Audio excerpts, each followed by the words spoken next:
Hello and welcome to episode 71 of The Imperial Truth. As usual, I'm Greg. I'm Neil. Hello Neil, how you doing? I'm good, Greg. How are you?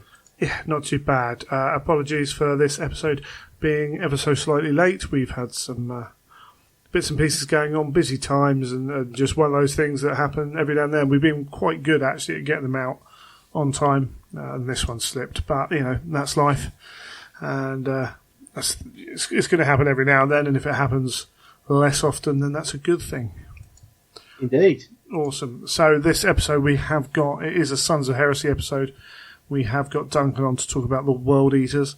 So Neil's joining us for the intro and for the outro, and then we're dumping him for Duncan, who knows what he's talking about, which is cool. Before we go anywhere else, let's talk Element Games. So as usual, you can get all your plastic crack from Element, all your glue, all your necessary tools, and your cool things and bits and pieces, and all those new crazy 40k stuff that's coming out with 1 million releases in the build up to Christmas, which is going to be really good, and all the other awesome GW stuff. Plus, as I say, you know, your glues, we can get those. I think last week's episode went down quite well with the glue, or last episode, should I say. You had a couple of mates go, no, I didn't realise that moisture helped and things like that. Good point to note, actually, is apparently glue will dissolve itself quite well. So sometimes if you've got glue on glue. Sometimes if you've got a blockage in your glue pot, to actually leave it upside down, it can help unblock it. Doesn't always work, as far as I'm aware. Haven't used it, haven't done that one myself. But there we go. So yeah. But Element, for all of that, go through the show notes, go through the links on the show website, and you support the show, which is really good for us, obviously, and helps Element know that we're giving them some traffic, which is really cool. Definitely. Go and check it out. I will cover Lil Legend Studios. So as we know, and we've said it a million times, Miles is the go-to man. He's fantastic at nearly everything painting. He can teach you how to paint as well as take commissions for you. So go and check him out. I know he's got his Patreon going.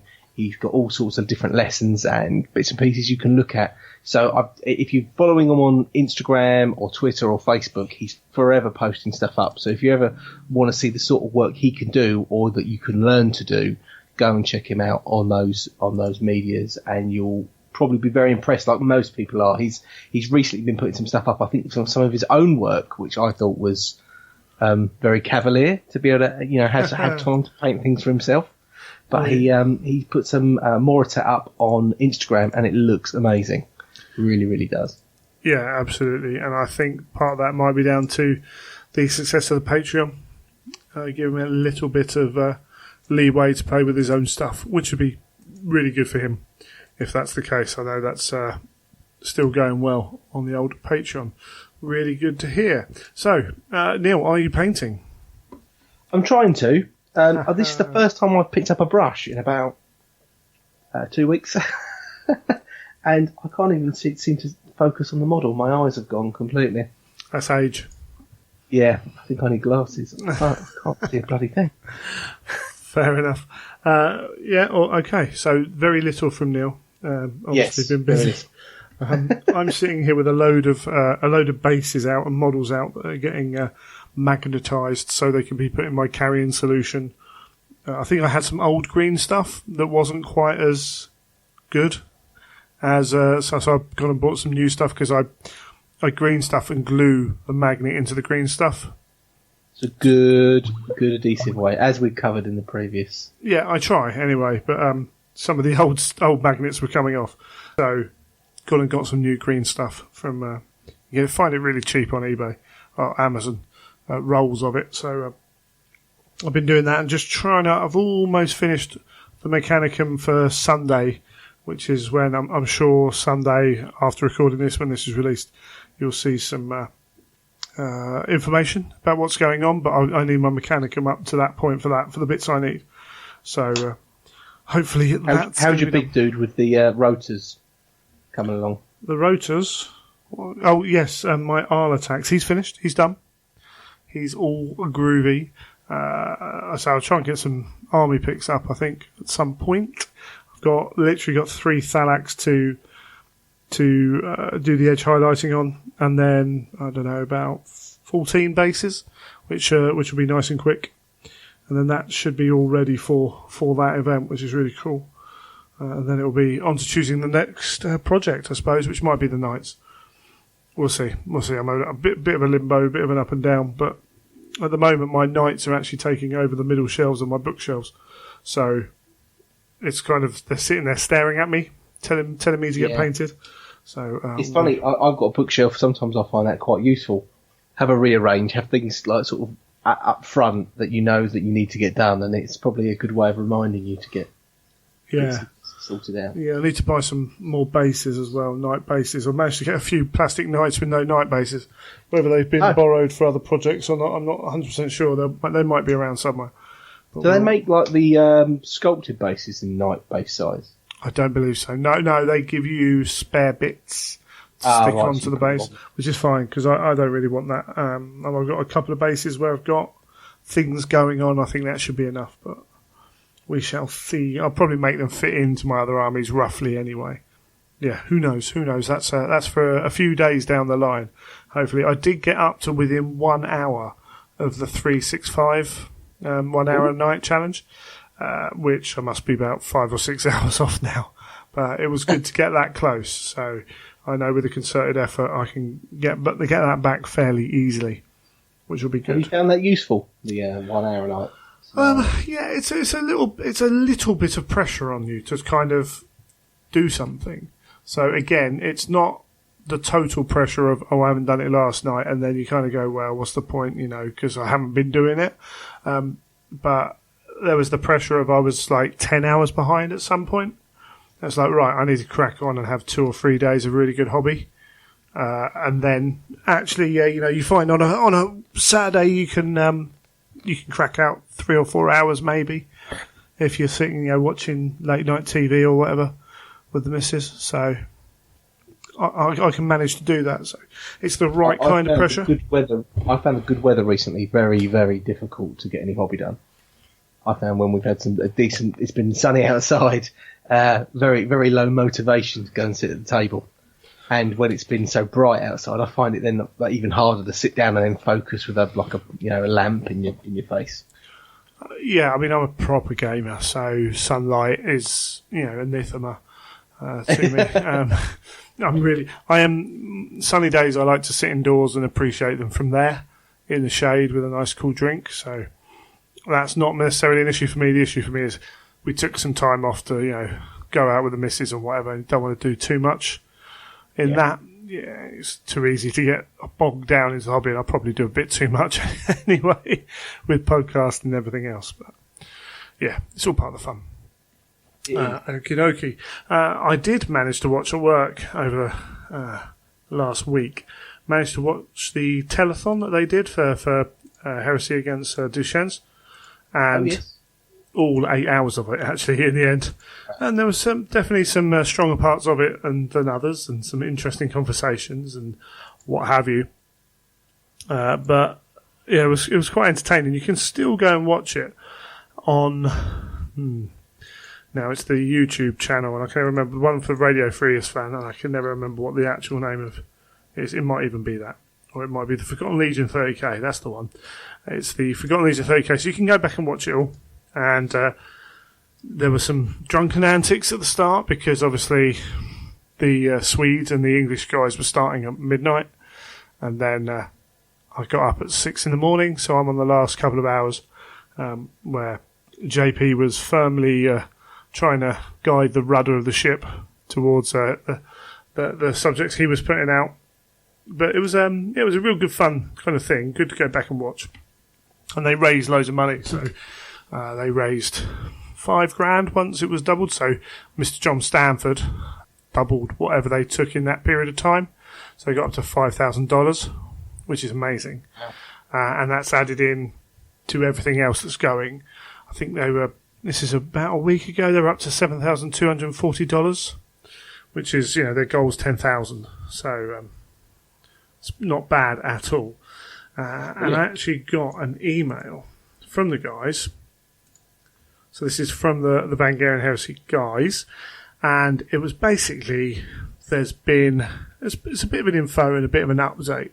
And essentially, I think on a few podcasts, and including this one, I've misrepresented maybe what's happening, not through or confused people as to what's happening, not through any malicious intent, but where I've talked about someone painting a night, maybe I've made it sound like they're painting all the nights, and this has happened over a few podcasts and forums and things like that. So I think there's even been mentions that Freddie's painted it all on its own. And then MKA are painting all the nights. There's a team involved in doing this. I certainly have mentioned some of Freddie's painting for sure. But there are 3 night households. House Zliacht, Freddie, and the Vangarian Heresy are painting. House Maccabeus being painted by Jody Chapman, the Vangarian Heresy as well. Or from the Vangarian Heresy, should I say. So Freddie and then Jody. And the House Manax is Stuart from the Geno 5.2 and Miniature Realms Studios, Stuart Mack. So there's also a Warhound Titan got donated, and they got in Tom to paint that, Tom Stadler from the Geno 5.2. And it's still open. So you can still go and donate and be in with a chance to win one of those 3 night households and the Warhound, whether that's separate or I don't know exactly how that's worked out. And they have it's $35 for a ticket. So you can enter whatever you want, but you will get one entry into the raffle for each $35 or multiples thereof donated. And they're all of that money that's donated goes to the charity. So these guys have been, they've had stuff donated to them, or they put it in themselves as the prizes. So we've got Jake Busey from Covenant of Fire, Ryan Kimmel from Radio Free as Fan, Jens Traff from Northern Heresy Podcast have all donated a Plastic Knight. Jody Chapman and Chris Pretty have put in Lancer, I believe. I'm trying to go off their writing here. And the Warhound Titan was Alistair McGregor from the Legion of Lies podcast. So hopefully I haven't confused that even more, but that explains a little bit. There's a real group effort from those guys, and they're all doing a wonderful job. And I wish I had the painting or the skill, the time to help out, but I really don't. The time is the biggest one, I'd say. Yeah, and you wouldn't want a night paint. You'd be really unlucky if you got the one painted by me. So the booby prize.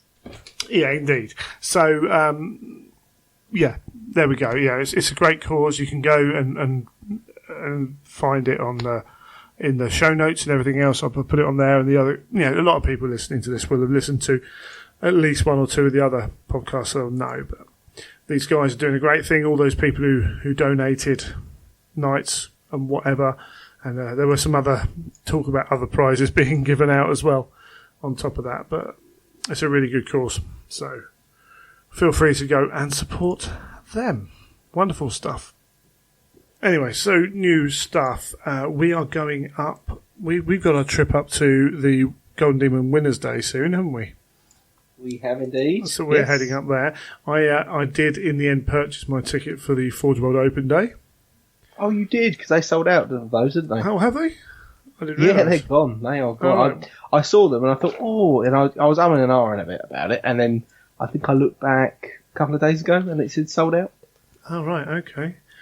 So I was umming and ahhing. I was like, it's a long way to go. Everything else. And then there was a little bit of me going, for the podcast, should we go up? And what have you. And I thought, yeah, maybe go for a trip up Nottingham, see if the missus wants to go. So the missus is coming. And then a mate got hold of me.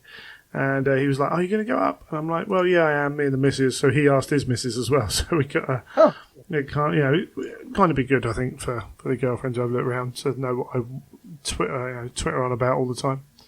I'm sure she can go and wander around by herself and leave me to be a real geek.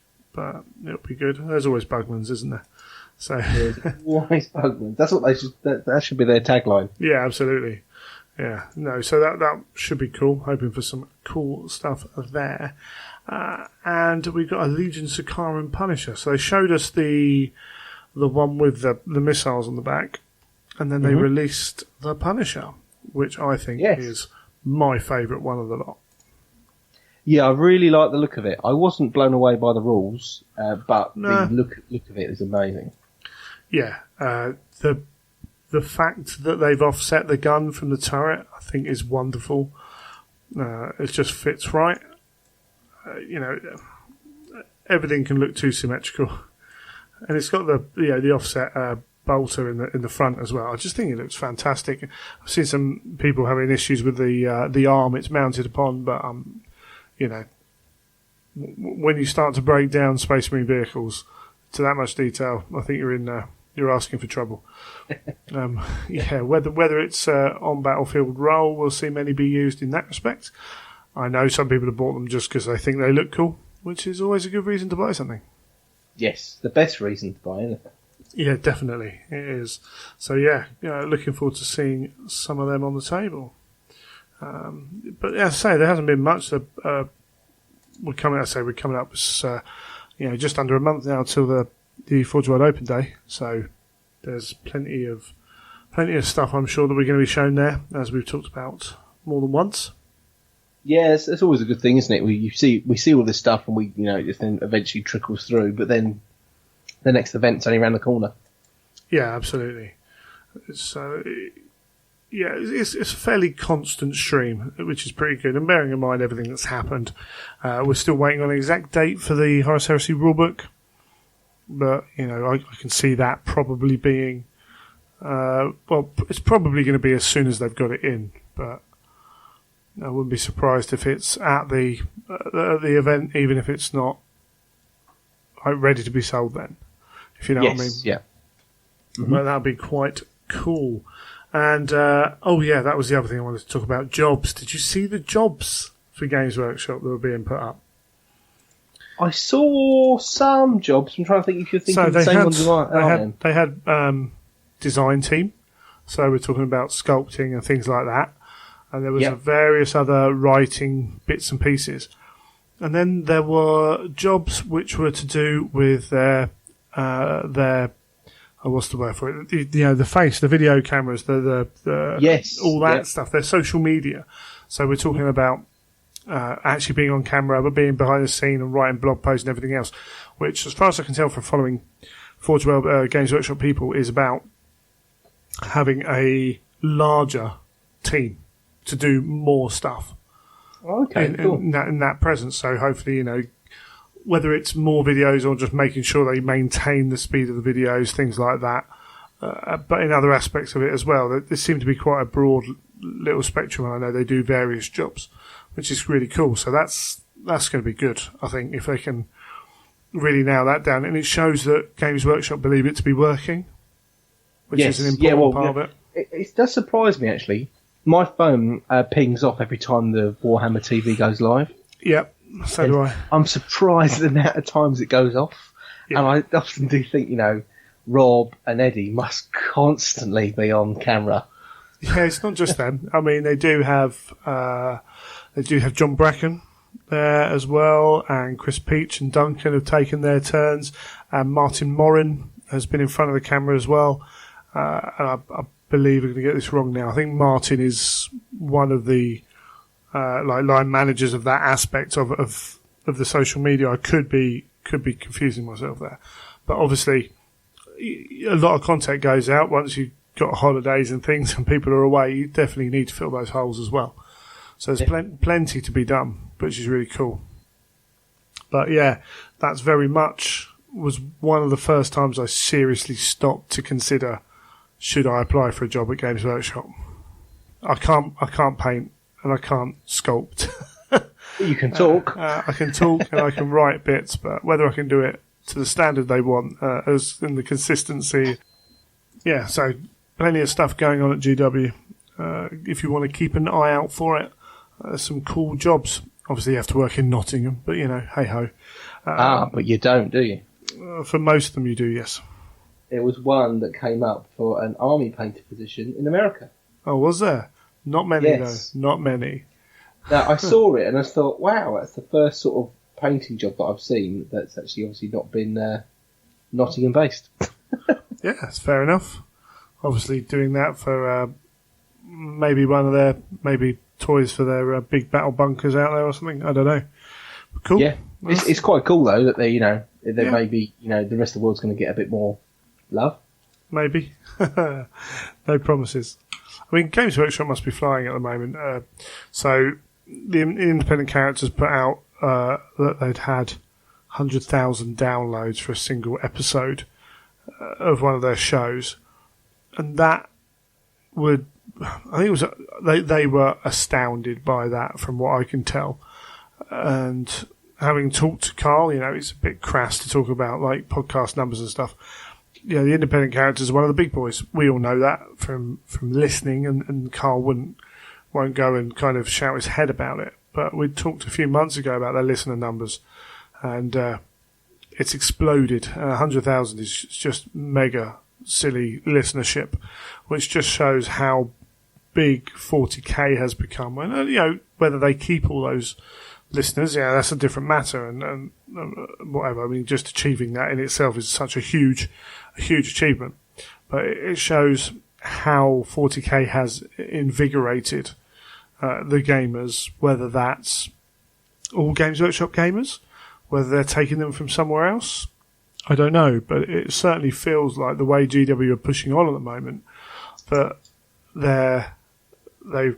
they've expanded themselves. You only see by all the jobs that they're taking on, and it would be interesting to kind of see where they're coming from.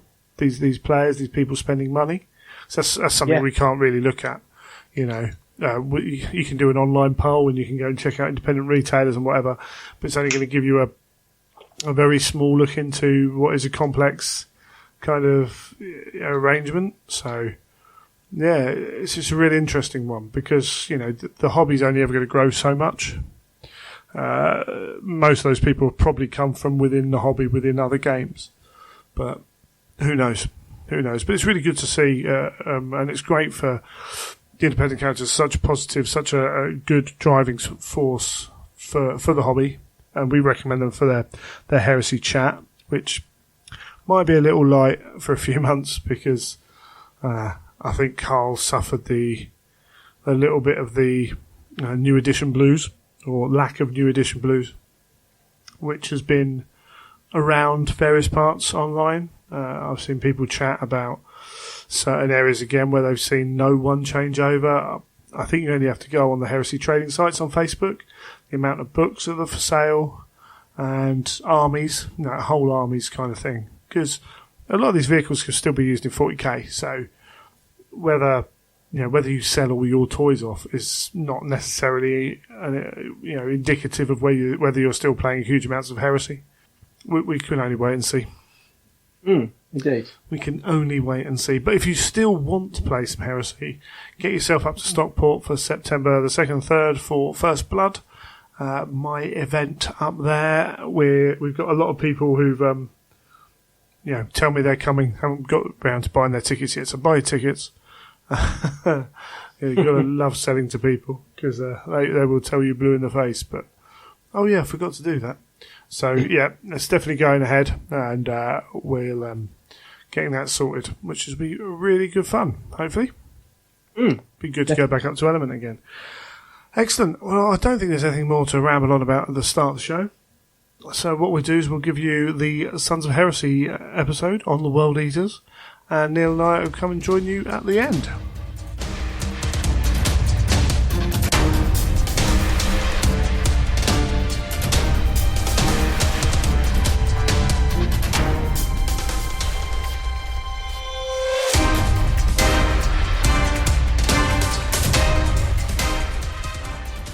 Well, this episode's main topic, we're here now, we're going to be talking World Eaters, and because we get someone on who knows roughly what they're doing, we've got Duncan Cormack on. Hello, Duncan.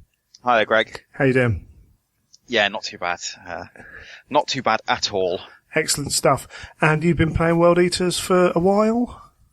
I've been playing since the first book came out. That's a while. That is some time.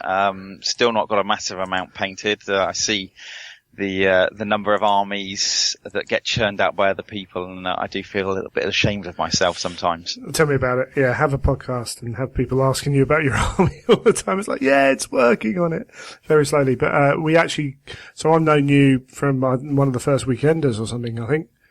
Was it a weekender? Yeah, I think it was the second one. Yeah, second one. Some mutual friends, and then kept in contact. Got to play you at the last event I played at Warhammer World. That's the last time I played Heresy at Warhammer World. So that was a while ago now as well. An interesting game.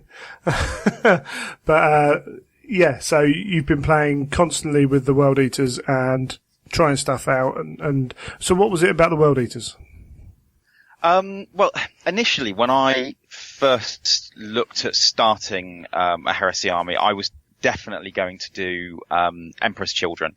I think myself and some friends of mine have probably done what numerous other nerds have done and gone, right, which Primarch would you be?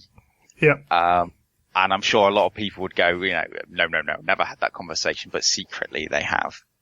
And I essentially seem to come out as Fulgrim. Yeah, I know it can be a little bit dodgy, potentially because I have a bit of a tendency and a reputation amongst my friends as being a bit of a perfectionist. Right. So I was definitely going to do Emperor's Children.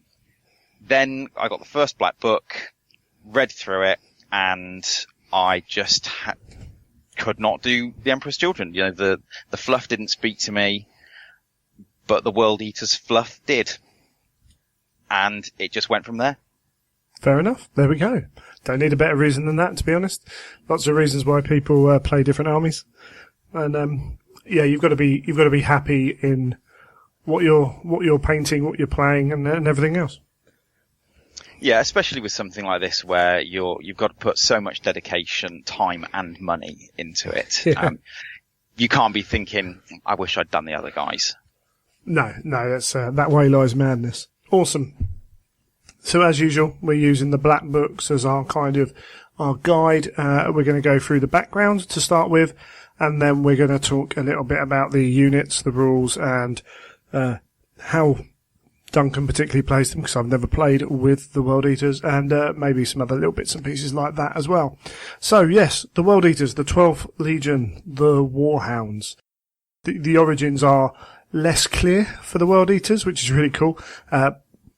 What we kind of do appear to have is the recruitment has no bias towards geography or society, just lots of psychological screening to find the most aggressive and obsessively competitive. That's pretty awesome. And they're not the only Legion to do this either, but this becomes their hallmark, doesn't it? Yeah, it certainly does. I think we see this a number of times in the backgrounds for the different legions, that sort of hyper-aggressiveness, but there does seem to be even more of an emphasis put on it in the Warhounds background. Yeah, and this is right at the start of the South-African liberation during the Unification Wars saw them first used as annihilation units. So they're fighting against an open and fortified forces, and they're reliant on their courage and their fury of violence to see them through. So they're really setting the tone here, and that is different from that we've done the Sons of Horus, and we've done a couple of others already where they talk about because they're Space Marines, they're always going to be aggressive. But this one's, it's implied that they're a bit more than that right from the start. Yeah, and they seem to be, it's talked about they're held in reserve up until that point. And there must be a reason why they're held in reserve. Is it potential that they're crafting them into that incredible shock weapon and it's taking time? Or just keeping them hungry. So that when they're deployed, they're even more angry and more ferocious and more keen to get on, the competitiveness coming out as well. Yeah, very much so. I think it's almost like an experiment, it seems to be, this, because it's the Cephic hives, the pacifying of the narco sprawls, which I think is a fantastic term to use, very post-apocalyptic. Yeah. And I wonder whether the Emperor was just waiting for the right kind of situation where, well, basically it didn't matter whether everyone got wiped out. Yeah, that's it. Yeah, I kind of agree with you because, it's believed as well that the Emperor labelled them his warhounds, believed to be due to their savagery and tenacious fighting method. But maybe because that he wanted to live up to a name as well. He needed this tool. But, and then at this point they took on the Red Hound as their Legion badge, which is, it's quite a cool little thing, and it's done really well to keep it different from the Space Wolves as well, which is a natural issue that these guys have. Mm-hmm. But yeah, and they move on from there. We get to hear the story about the 3 million or so indentured inhabitants rising up in Cerberus, which, they point out the irony of that name. Mm-hmm. This is a hollowed out asteroid prison colony, some outlaw thunder warriors, which is really cool as well, kind of lead this rebellion. And, the Terran forces there are left in disarray.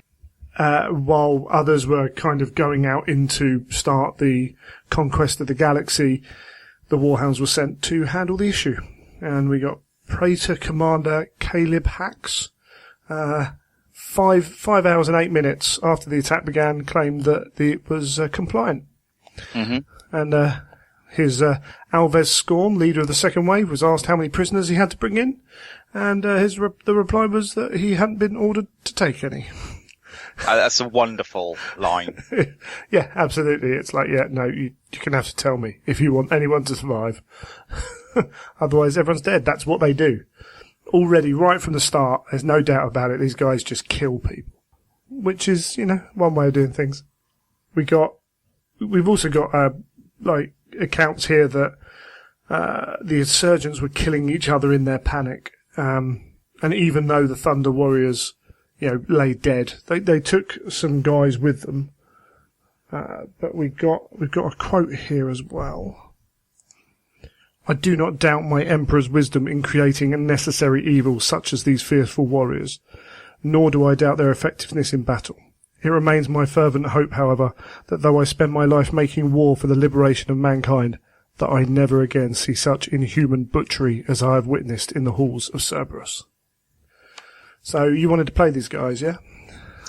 Yeah, I think the thing is, throughout my nearly 30 years of doing Games Workshop stuff, I've always liked Khorne, really. Looking at Warhammer Fantasy and also 40k.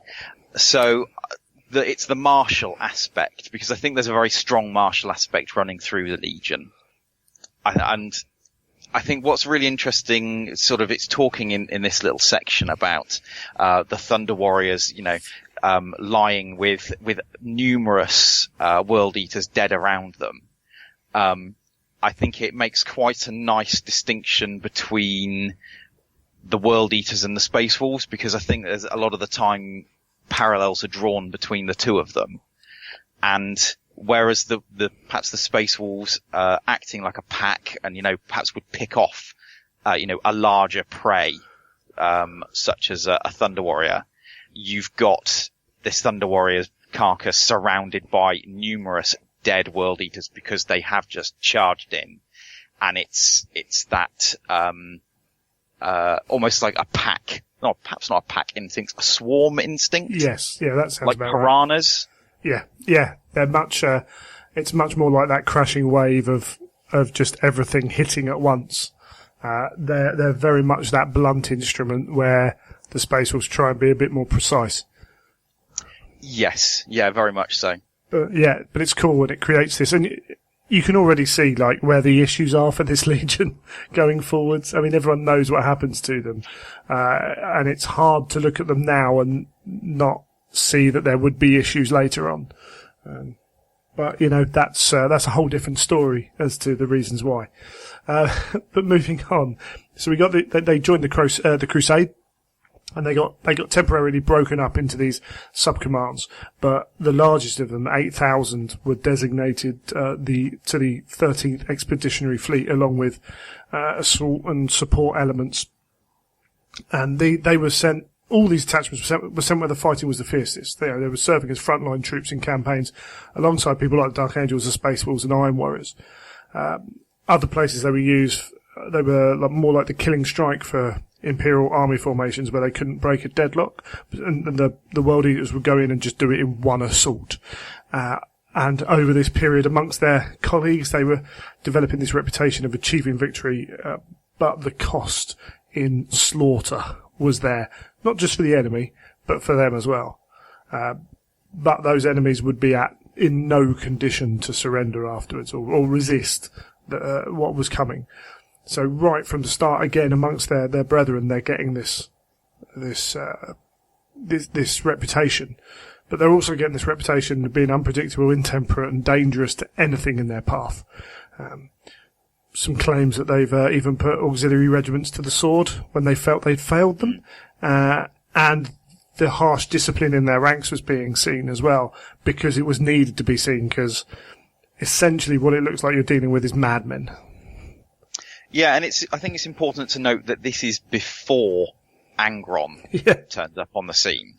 Yeah. You could almost be reading this, and this is post Angron.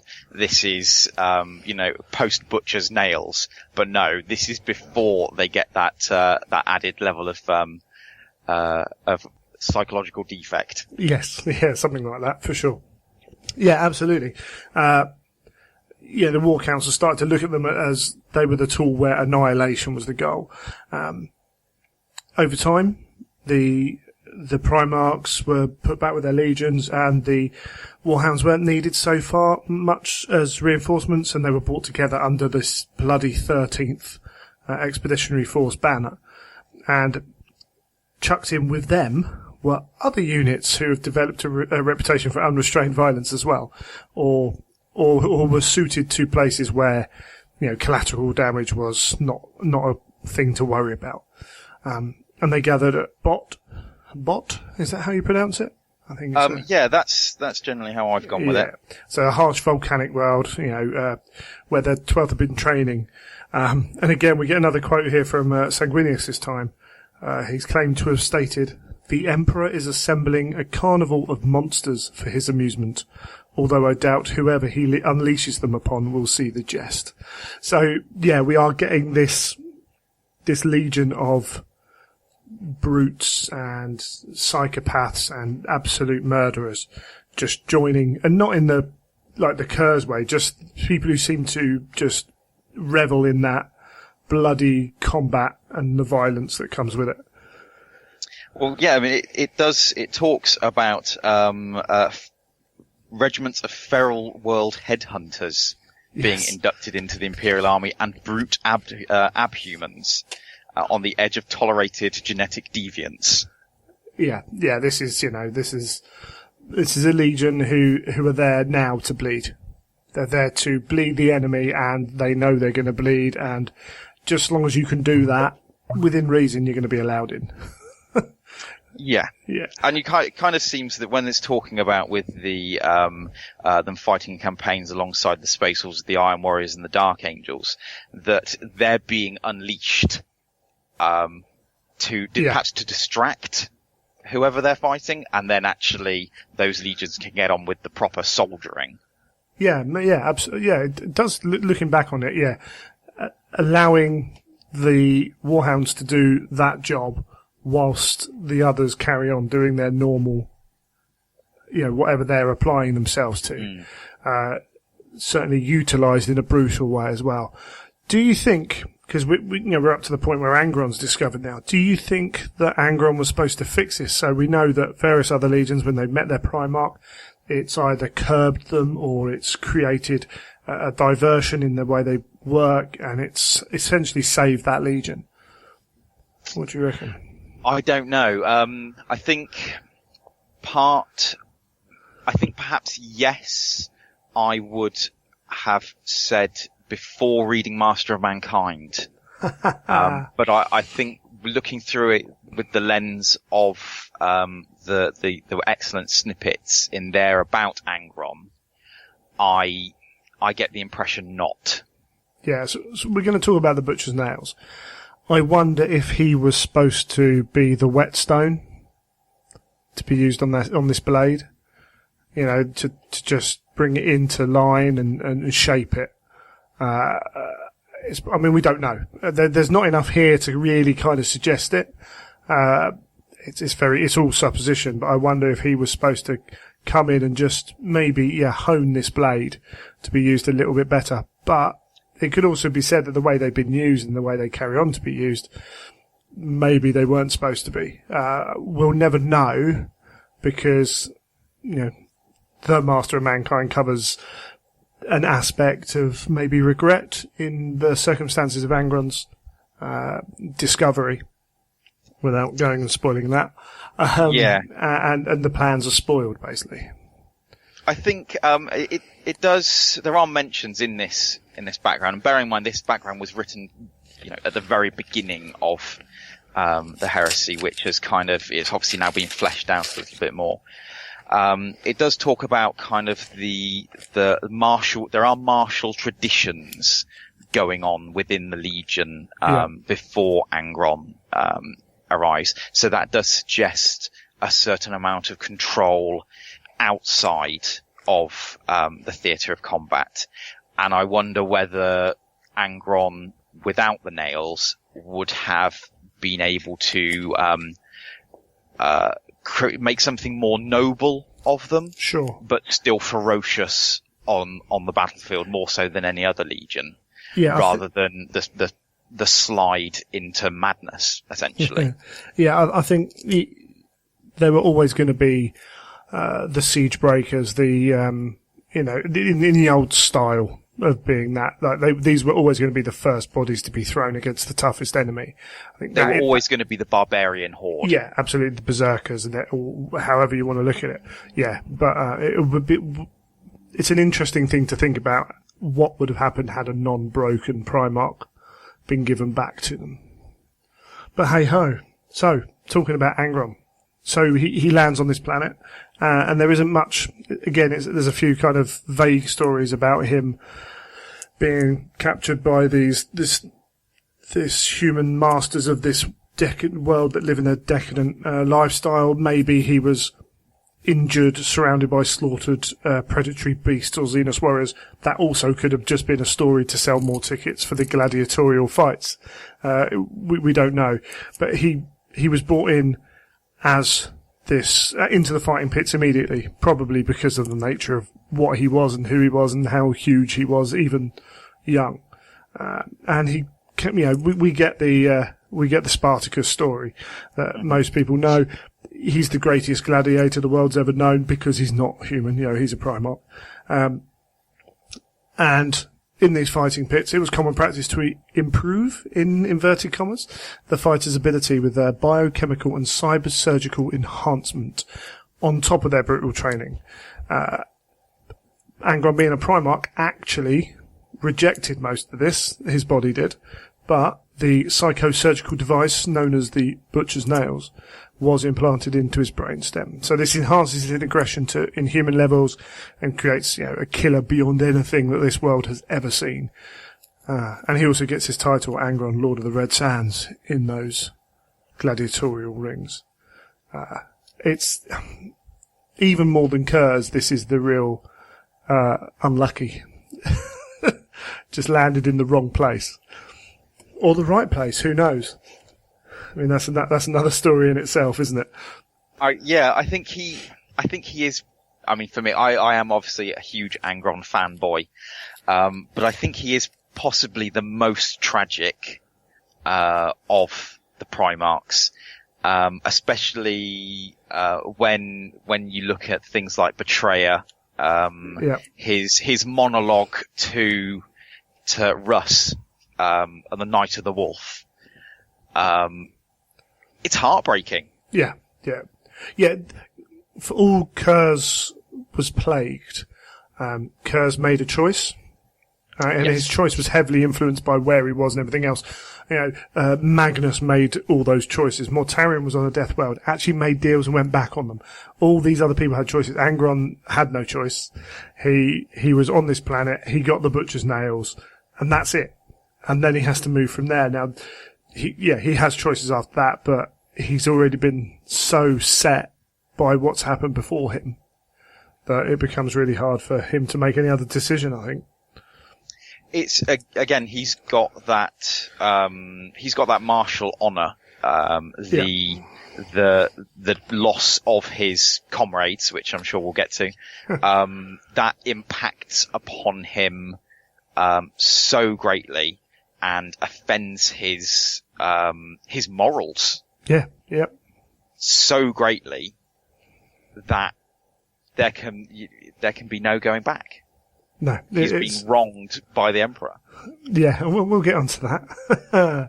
I'm getting passionate. Yes, absolutely. In classic style of these ruling classes, they were arrogant and didn't notice this hatred that Angron had building up with him, which is quite amazing because you'd think that would happen to most gladiatorial combatants. Even the ones who are living quite well are still slaves. And he only grew in this comradeship with his fellow gladiators. He led a rebellion, long planned. His vengeance was burning, simmering away for a long time. And during the largest death games seen in generations, it's always the largest death game or whatever, isn't it? It's never just the average one. He shattered his bonds, and drew his fellow gladiators to him and broke free of the arena, killing his captors and carving his way through the city.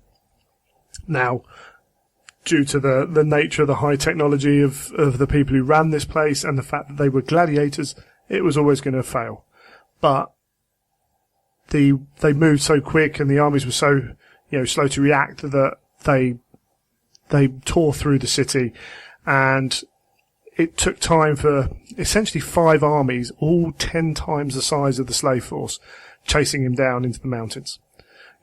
All this whilst, they're having they're losing people to attrition for small battles. They've got sickness and hunger to deal with as well. And Angron leads them out away from the cities and a place to make a last stand. And actually, as we get to this point, the Emperor's watching from space and he's proud of Angron. Because this is, it's not too different. At this point, it's not too different from those other Primarchs who took over worlds. He's got this, group, and the only issue with this one is they're going to be wiped out, and there's nothing that can be done to stop that on planet per se. So he comes down to give him an option to get out, and Angron chose to ignore that offer because he's sworn this oath and he's going to stay with his people. He's sworn to live and die with his followers. So unwilling to accept this, the Emperor just teleports him up on the ship as the slaves are just about to be butchered to a man. Now, this is the real key, I think. So, what do you think about that one? I don't know. I mean, I can see absolutely no reason why you would do that.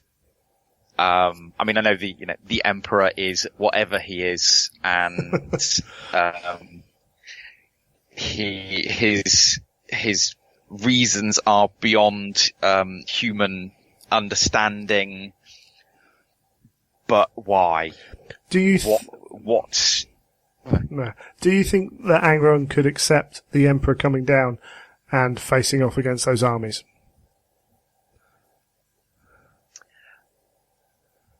I suppose potentially not, because I suppose that could also be seen as a stain upon his honour. It's the Mortarion thing, really, isn't it?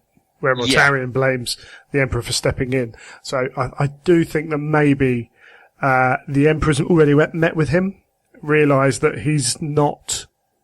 He's broken, realising that there's something wrong there, and has just accepted that he's going to be hated and done it. Because Angron, basically he said, I want to live and die with these guys.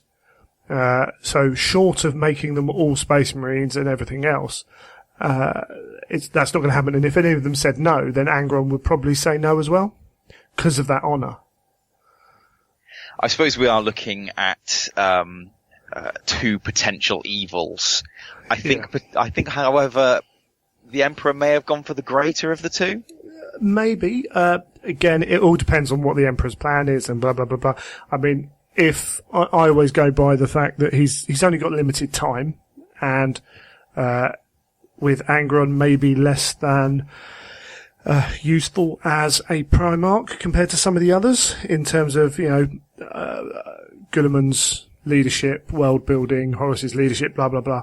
Angron is going to be a tool. Does it matter if that tool's a little bit blunted by these things and can only be used as a hammer?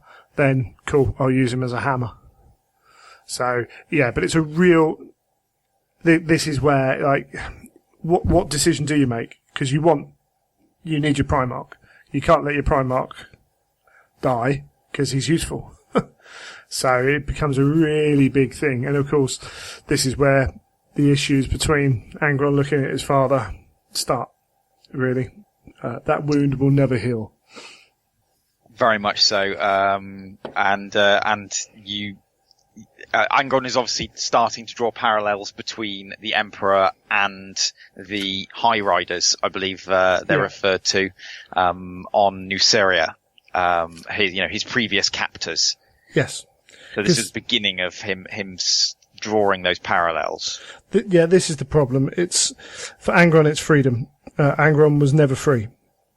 And the Emperor's just come and taken him like he was another piece of meat. Had the Emperor dropped down, he still probably would have felt that he owed a debt and he wasn't free from that as well. But at no point does Angron ever feel like he's free to make his own mind, to do his own thing. And that leads to all kinds of issues down the line. Bless. Should have just sucked it up, buttercup. So yes, rage dominates Angron, and we go and read Lord of the Red Sands and those bits from Black Library because they cover the situation that happens very well.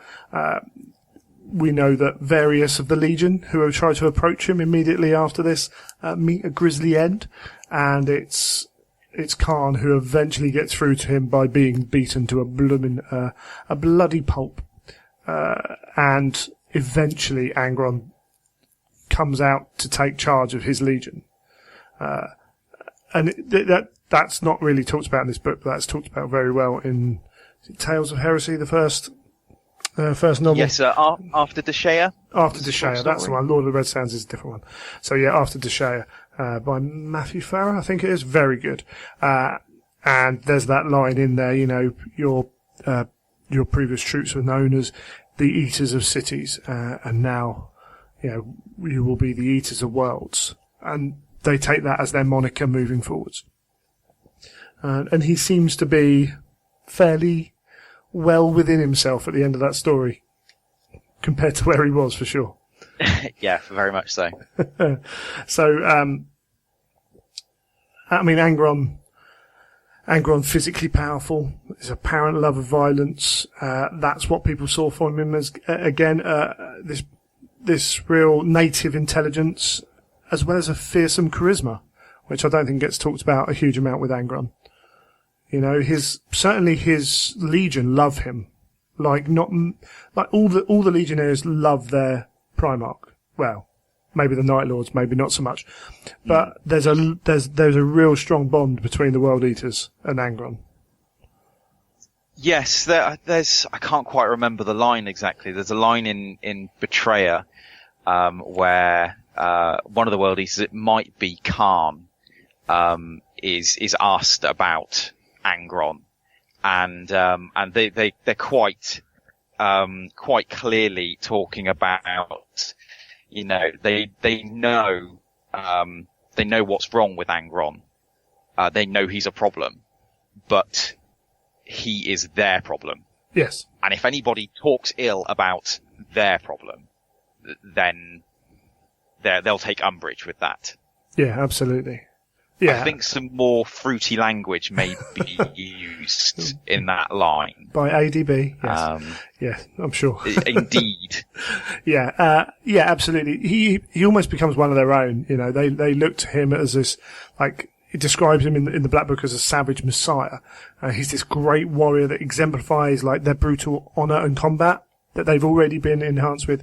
You know, he refuses to be called Lord, and all of that just makes him much like, you know, he's still carrying on that gladiatorial role, a bit like Spartacus. You know, he's one of them. He's in the front lines. He's not going to be like pushing bits of paper around on a board directing the battle. That's never his real style. There's a little line in here which refers to Angron as being the exemplar of a brutal ideal of honor and combat that sang to their souls. Oh, that's it. And I think, obviously, ADB did such a great job with Betrayer.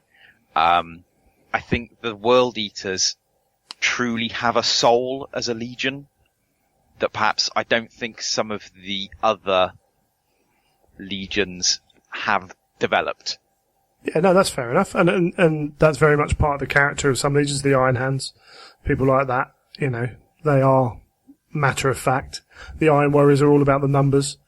Yeah, there is, everything's personal with the World Eaters. Yeah. It has a definite effect, which is really cool.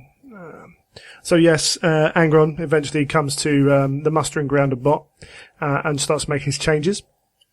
And he's given quite a free hand. And this is where I wonder if the Emperor's just like, cool, he's in place now. It's not worth my time worrying about him. Just let him go and do with it. Because he didn't shadow another Primarch, and he didn't spend a lot of time in the Emperor's company like the others did. So maybe there wasn't the plan to carry on post-Crusade with him. Again, I think perhaps the Emperor has realised at this point that Angron and this Legion are just going to be a point-and-click weapon. Yeah. Yeah, and there's very little beyond the art of war that's worth worrying about with them. They're already considered harsh in the way they train, and the damage they take in training, and then Angron just steps it up. So the only way they measure and judge themselves pretty much is through conflict. So training becomes as close to war, with red blood flowing, live rounds and bared blades, fighting pits and gladiatorial combat. So it's going to hurt. Everything they do is on the knife edge. And they wear their scars as markers of the lessons learned as well, which is really cool. It's proper old school kind of medieval style. Like when we romanticize medieval battles, we romanticize these people who have these scars, don't we? And that's what we read in our fantasy as well. Yeah, it's if you've got that cool dueling scar, I certainly know that some of my friends have longed for cool dueling scars. Yeah, I'm sure they weren't quite as cool at the time of suffering them. No. But yeah, even to the point where those who were too slow to learn, they just didn't survive. Yeah, that's the rule of the thing. And this old culture we had of fury and courage becomes one of butchery and savage competition. Which is, that's just taking it beyond the line, isn't it, really? It's like for a civilized force, they're not a civilized force anymore. I mean, whether they were or not beforehand, they were, the Imperium masqueraded them as a civilized force. I wonder whether we're seeing, at this point, or I suppose from now, Angron kind of throwing himself into his work, to forget about what's gone on in the past. Yeah, maybe. Then the Legion are trying to emulate that. Yeah, absolutely. And we do know from early on as well. We don't cover it here; it comes in later. But the Butcher's Nails are there causing their deal, and his followers do it to themselves because he's got them. So that is obviously driving things as well. We cover a little bit of that later. So that's going to have an effect. And it's at this point that they change their Legion symbol to the Great Fanged Maw, poised to crush worlds. They're not subtle, the World Eaters, and that's one of the beauties of them. And in fact, now the planets they fight on now are just utterly destroyed. They leave grave worlds in their wake. The World Eaters become a byword for unbridled violence and slaughter, to the point where some of their brother legions shun them for their excess. And there are some who actually they whisper in fear. The people they're trying to defend whisper their name in fear, which is an interesting place to be. You wouldn't want to see the World Eaters ships appearing on your planet for fear of you certainly wouldn't want to get in the way of them, and you wouldn't want to let them down. But yeah, and in fact we get, this is seen, so in their first kind of forays afterwards. So we got the Orc empires of Blitzclaw and Neverlight, and the Crave of Serek. So there we go. And Eldercraft world of Tunoita. So they go straight onto these brutal campaigns. They literally exterminate the Orcs straight away. The Eldercraft world is cast into a sun after it's been scoured of life. It's just like there's no, they're not taking any chances. They're killing everything. And many non-compliant human worlds surrendering wholesale just because they're told the World Eaters are coming. Well, it's not even told, is it? It's actually just rumour. Yeah, rumour, yes, indeed. That says something when you might not surrender because another legion's coming. Or I suppose you might try and fight and then ask for peace afterwards. Maybe that's what they're referring to. But as soon as the World Eaters is deployed, that's it. There's no recourse. There's nothing you can say to calm them down. But yeah, it's cool. But their legend becomes really dark. So up to the point where Gilliman sees the World Eaters breaching the Basalt Citadel during the cleansing of Adagata. They basically advanced up a ramp made from the corpses of their own brothers. So again, we're talking about that old historical style breaching. This is actually what they did. They climbed up the corpses of those who tried to breach beforehand. And there's no pause in that. They just do it. To someone like Gilliman, where he looks at his legionnaires and he cares for them all, that must be quite alien. You could imagine maybe the Iron Hands being a little bit more okay with it. But, yeah, even for Primarchs, this is not kind of comfortable. Although some of them, like Horus and Jagatai, supported the Legion, and Jagatai, he challenged the other Primarchs not to judge those on a path on which the winds of fate decreed that they had never themselves walked, nor ever could. So, Jagatai is becoming the warrior poet of the heresy and dropping some words of wisdom all over the shop at the moment. But I think Jagatai's the Primarch that truly understands the different natures of the other Primarchs. Yeah. He sees this the issues that are going on, and how do you judge Angron? Which is the big question for all of us. How do you judge Angron? Does he even have a choice in what he does? It's a big question to ask. Well, as I think we touched on before, ultimately, yes, he does have a choice. Yeah. But however, he now has a nature which wasn't his choice. Yeah, and it's how far can you push people, and how far is it to come back from those things? Yeah, Jagatai nails it there. And then, you've got to feel sorry for the Imperial soldiers who are tasked to fight. Fighting with Space Marines is hard at the best of times. Fighting with the Iron Hands, they might just walk off if you don't keep up. Fighting with the World Eaters could see you dead because you didn't achieve your objective, even if it wasn't necessarily your fault. So a few of them are whispering, and a few louder kind of appeals that after the Genna massacre, the whole legion's developing a madness. So the Genna massacre is these, the apothecaries, we find the apothecaries have been doing this psychosurgery on many of the legion. And at Genna, We get a single night of extraordinary bloodshed. The entire population that rebelled against its imperial commander is slaughtered, with claims of the psychic screams of the dying being reported half a sector distant. So heaven knows exactly what happened there. But it just seems like they gave in to their base whatever, and again obliterated everyone who stood in their way. There is no half measure for the World Eaters. And there is no innocence by ignorance or anything like that either. It doesn't matter that these people probably are just following orders. They are the epitome of the indiscriminate weapon. Yes, absolutely. It's awesome. But to the point where even the people they're fighting with are scared of them. And at this point, the Emperor does step in. So he calls Angron for a reprimand, and he orders the end of the surgery within the Legion, and sends the World Eaters to the northern fringes of known space to play with the Xenos. And this exile is seen by some as an attempt at punishment, but for the World Eaters it doesn't really seem to do a lot. And there is kind of an opinion that it actually gives them the freedom. This freedom is justification for what they've done. But it becomes clear that nothing they were told to stop stops.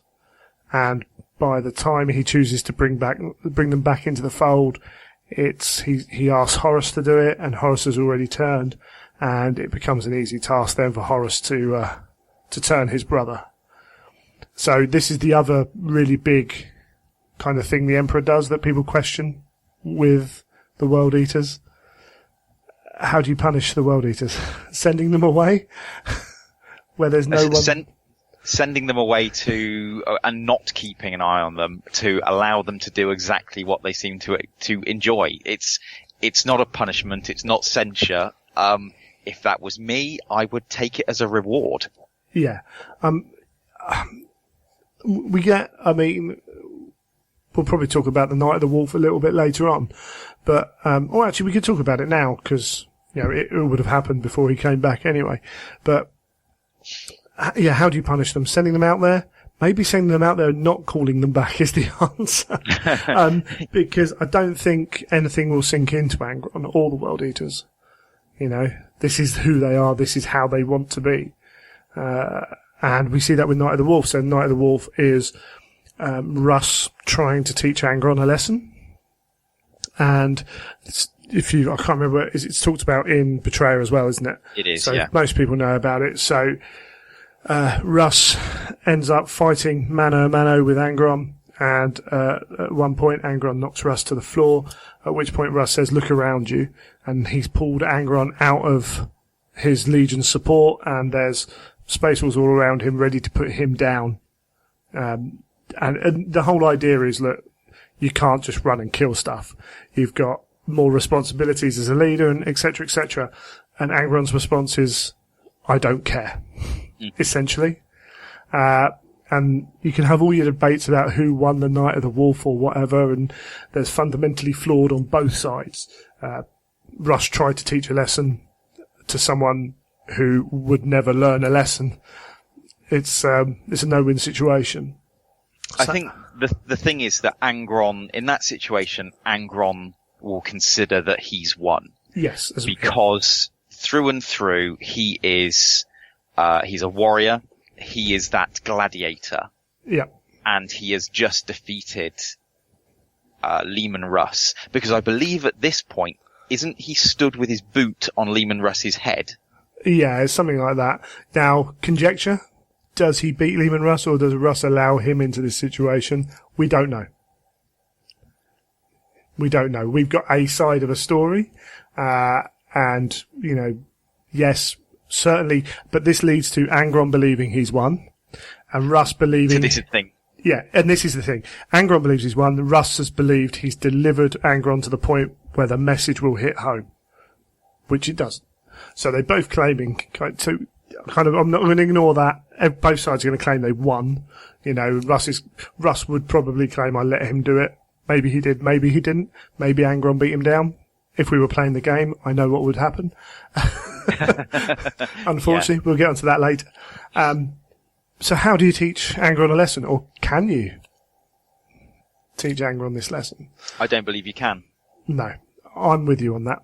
I think he's too single-minded in what he wants, or what he needs per se, which is that freedom, and the test of martial prowess as well within the confines of his courage and his honour and his fury. Well, the thing is, he has essentially been brought up to do one thing. Yeah. Unlike the other Primarchs who have had, perhaps more of a rounded upbringing, even Kurz perhaps. So, yeah, Angron is never gonna learn that lesson. No, and then he's been stripped of his reason by the butcher's nails. Yep. Yep, you're right. So yeah, it becomes so hard, and maybe the answer isn't just not to recall him. There are plenty of Xenos out there to fight. Maybe at some point now there's lots of conjecture about the heresy, and there are still, you can easily make a claim that the Space Marines were supposed to be deleted like the Thunder Warriors were. So you could just leave him out there to whittle away his forces and then turn around and say, sorry, you haven't got any reinforcements. But as something in civilized society, there's no place for Angron. I don't think in an Imperium that wins the Great Crusade and doesn't have a heresy, I can't see a single place for Angron to fit in.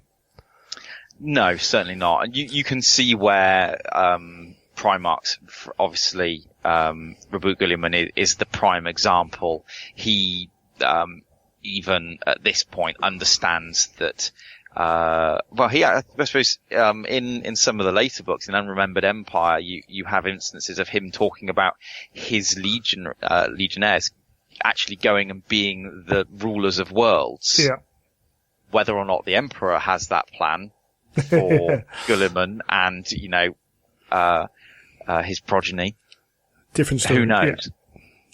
Yeah, and you can see where the wolves become potentially the policemen of the Imperium, or not the policemen, like the SWAT team of the Imperium, per se, but you don't need psychotic killers run by your government at any point, unless you've got a really warped government style.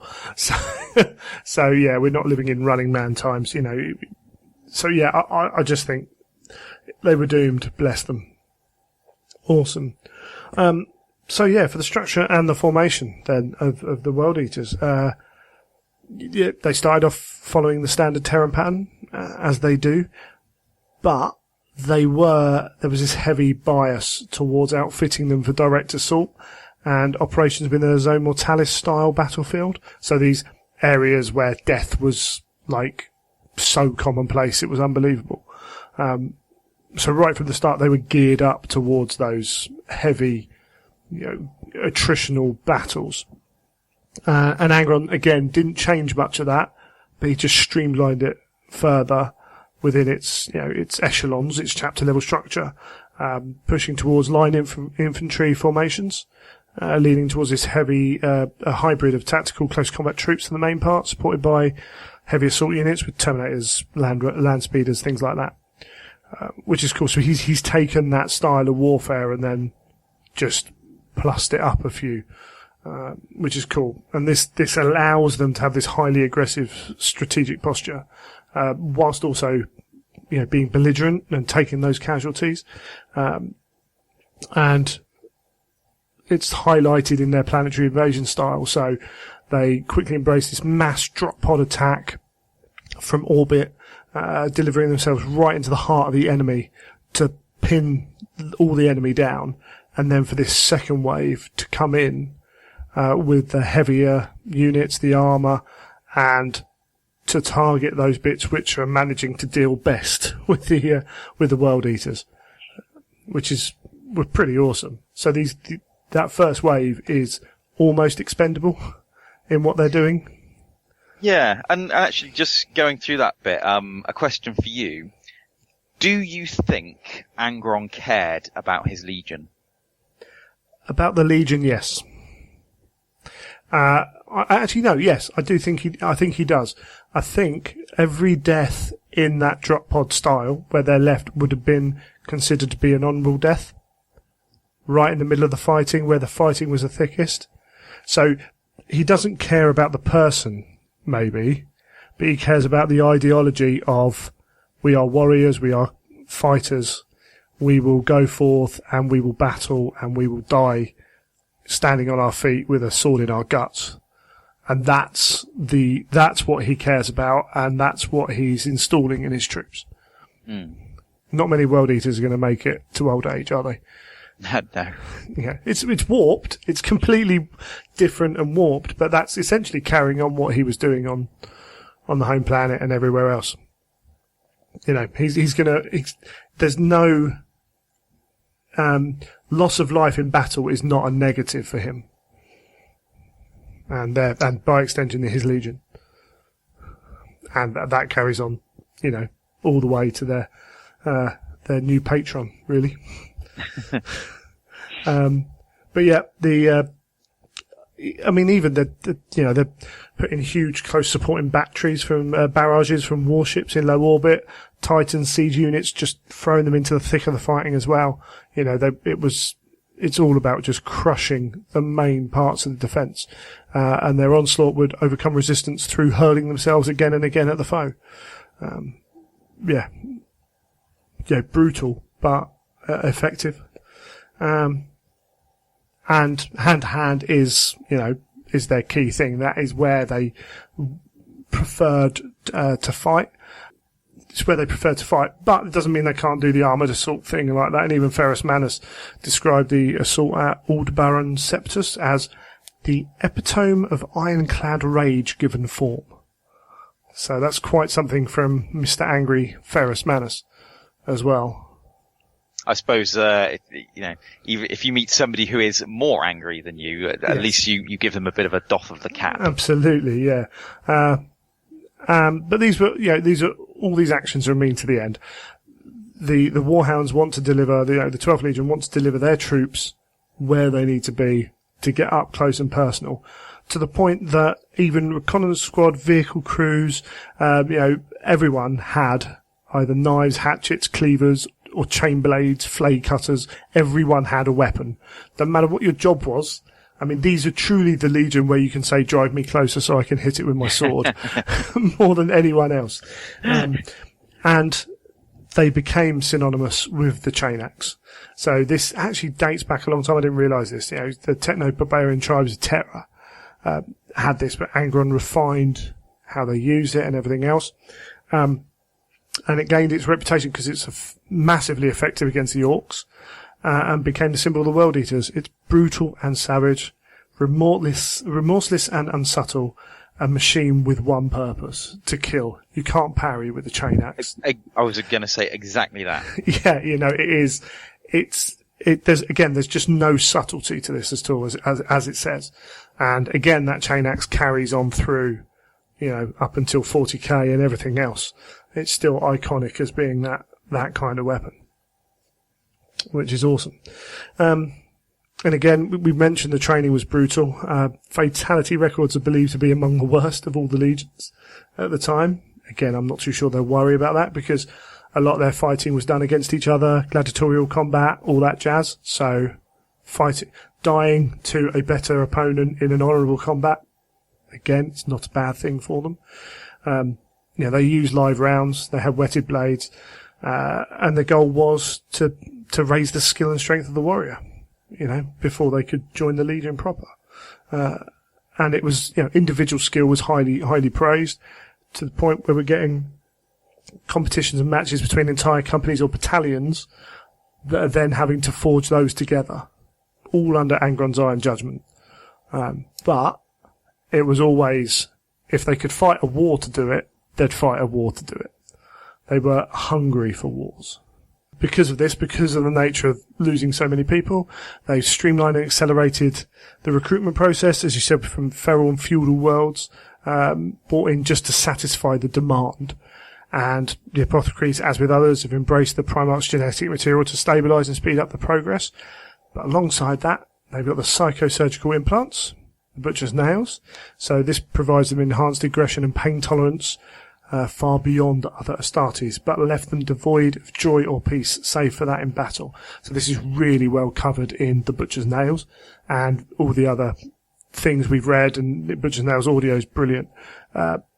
It deals them physical pain when they're not shedding blood. And they knew what having the Butcher's Nails would do, because the first few guys would have said it, but they wanted to do it to emulate Angron. So again, how many other legions would go that far? Chopping off your hand's one thing, and putting a hand on it, but to actually put something in you like that it's testament to how much they did value their Primarch. Yes, especially with, as it's written about in, like you say, the Butcher's Nails, where we discover more about the effect specifically on Angron. Yeah. And seeing that also in Betrayer, where you get more of an idea of what the Butcher's Nails are doing to people like Khan, people like Skane. You would think, why on earth? Yeah. Because they, at no point do they suggest that it is in any way a plus point. No, yeah. When you do positives in your positives and negatives chart, the negatives wholly outweigh the positives for this, and yet they almost all choose to do it. And particularly when we look back, when it started, the technology wasn't that great, and it had a high mortality rate, and many who survived had irrecoverable homicidal frenzies. So, and then over time it was improved, but never fully stable. But it became more stable, and then those that were the unstable groups were put into berserker squads known as rampagers, and then the extremes became the butchers. But that doesn't mean that. So right at the start, many people were dying, and yet they were still going for it. So we see it in little bits. We see like the Russ's, his household guard all went for the process, even though they were way too old, and a lot of them survived it. That's one thing. You're becoming a superhuman warrior, but to voluntarily put these in your head is very strange. And they mainly do it not just because of the fighting ability, but because it brought them a little closer to their Primarch. To kind of feel what he was feeling, to become one with his tortured soul and rage.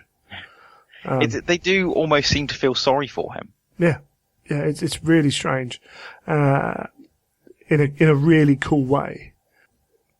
There's very much certainly from Betrayer. There's a brotherhood there. Yeah. They are all they come together. Although they're killing each other in gladiatorial contests and enjoying it. Kargos Bloodspitter, jesting about chopping the head off of another World Eater in the pits. They're not fractious, it doesn't seem. No. It's almost like those, barbarian cultures that we talk about. It's honourable. It's part of life, and there's no shame in anything, in any kind of aspects of fighting and killing and dying. Just as long as you fought well, then it's fine. And I think it's almost weird to have that without having an afterlife associated to it. Because I think that's if you had they believed they were going somewhere, then it would fit much more into our modern way of thinking. That you could, if they know they're going on to another life.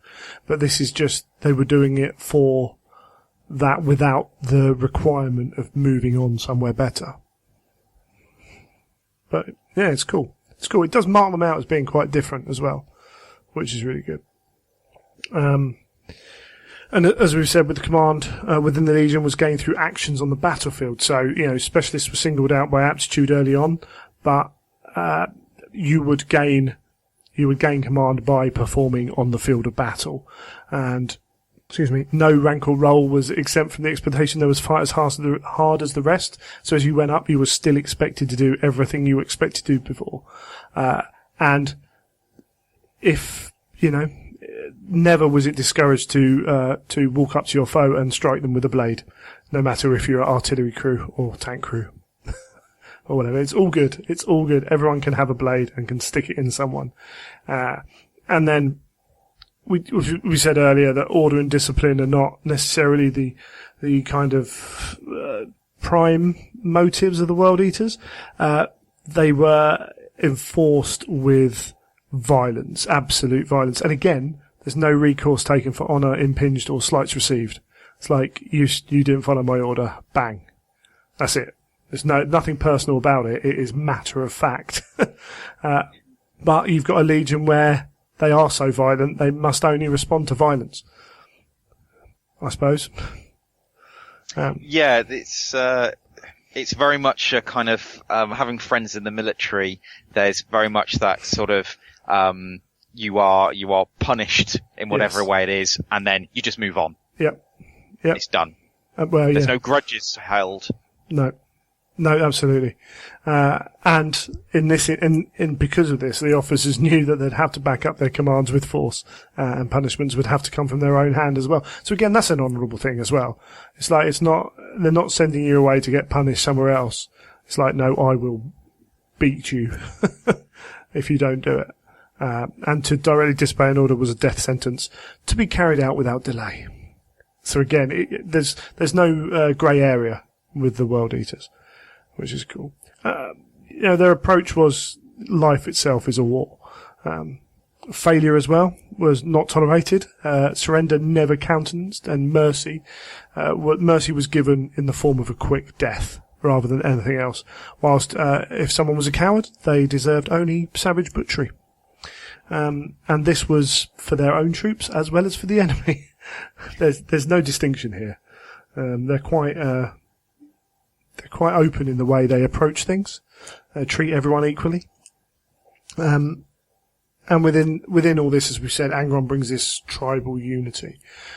He is the pinnacle of warriorhood. He is what they are hoping to aspire to. And in return, he channels the competitive hot-blooded nature with the gladiatorial combat and everything else, with the expectation of spilt blood. So he's actually given them this outlet with the gladiatorial combat as much as everything else, which is quite cool. And I suppose with the butcher's nails, that need for that is even more enhanced. That you can't let people like this sit around and not experience violence of some kind, because it will overspill in unorganised ways. What I do really like is you could challenge for rank in the fighting pits. So, yes, you can gain your rank in the field, but you could actually just turn around and say, Sergeant Bob is rubbish, I want his position, and that was it. And then you'd be put in the thing, and whoever walked out of there was the sergeant. And again, it's no, there's no qualms about it. It's just, yeah, cool, he tried it, did work. Awesome. And then on top of this, we have... I think you probably only try it once. Yeah, well, yeah, absolutely. But, you'd only try it once for each rank. You could murder your way up through the ranks. And they have this, Angron's, Devourers, the bodyguard, Terminator-clad bodyguard unit, of which there are only 12. And the only way in was to slay one of the standing members in single combat, or, if a Devourer died in battle, they would have a Legion-wide competition. And the last man standing would be that person, which is awesome. Don't hear enough about the Devourers. I think the thing is they're only really talked about, again, in Betrayer, and they're seen as a bit of a joke. Yeah. I kind of understand why in a weird way. I mean, bodyguard of Angron? It's like... I don't know, on the tabletop he needs one. Yeah, on the tabletop, absolutely. That's the nature of the game. But yeah, in the reality of, if that's the right word, of the Horus Heresy, it's a position of honour, obviously, because otherwise people wouldn't try it. Well, that's quite an interesting point, because there's a conversation in Betrayer and I think it's Angron is talking about it, but he's deriding them. He goes off and does his own thing with them trying to keep up with him. But you've got Delvarus of the Triari, who's a bit of a character, yes, considered to be the Legion champion, the best fighter in the Legion, obviously bar Angron, and he won't challenge for a position in the Devourers because he's better than all of them. He sees it as not an honourable combat. Yeah. But maybe that's, it's been a while since I've read it, but maybe there's an element of that. Well, I know I'm going to win anyway. So he has no need to prove himself. He can be who he can be. And again, I mean, it would be a weird one to be Angron's bodyguard unit. It would be strange, so I'm sure there aren't, but to even have that principal method of getting in, there's an honour in being there. I suppose it's a little bit like if Lucius had to fight someone to gain a role, he would just rather not gain the role if he knew he would win anyway, because it would be beneath him. So there's a little bit of that maybe creeping in. But it's cool. And the final part of their kind of structure thing is it's nice and simple and direct. As we said, Angron refused to be called Lord. Lots of pointless accolades and titles are just ignored.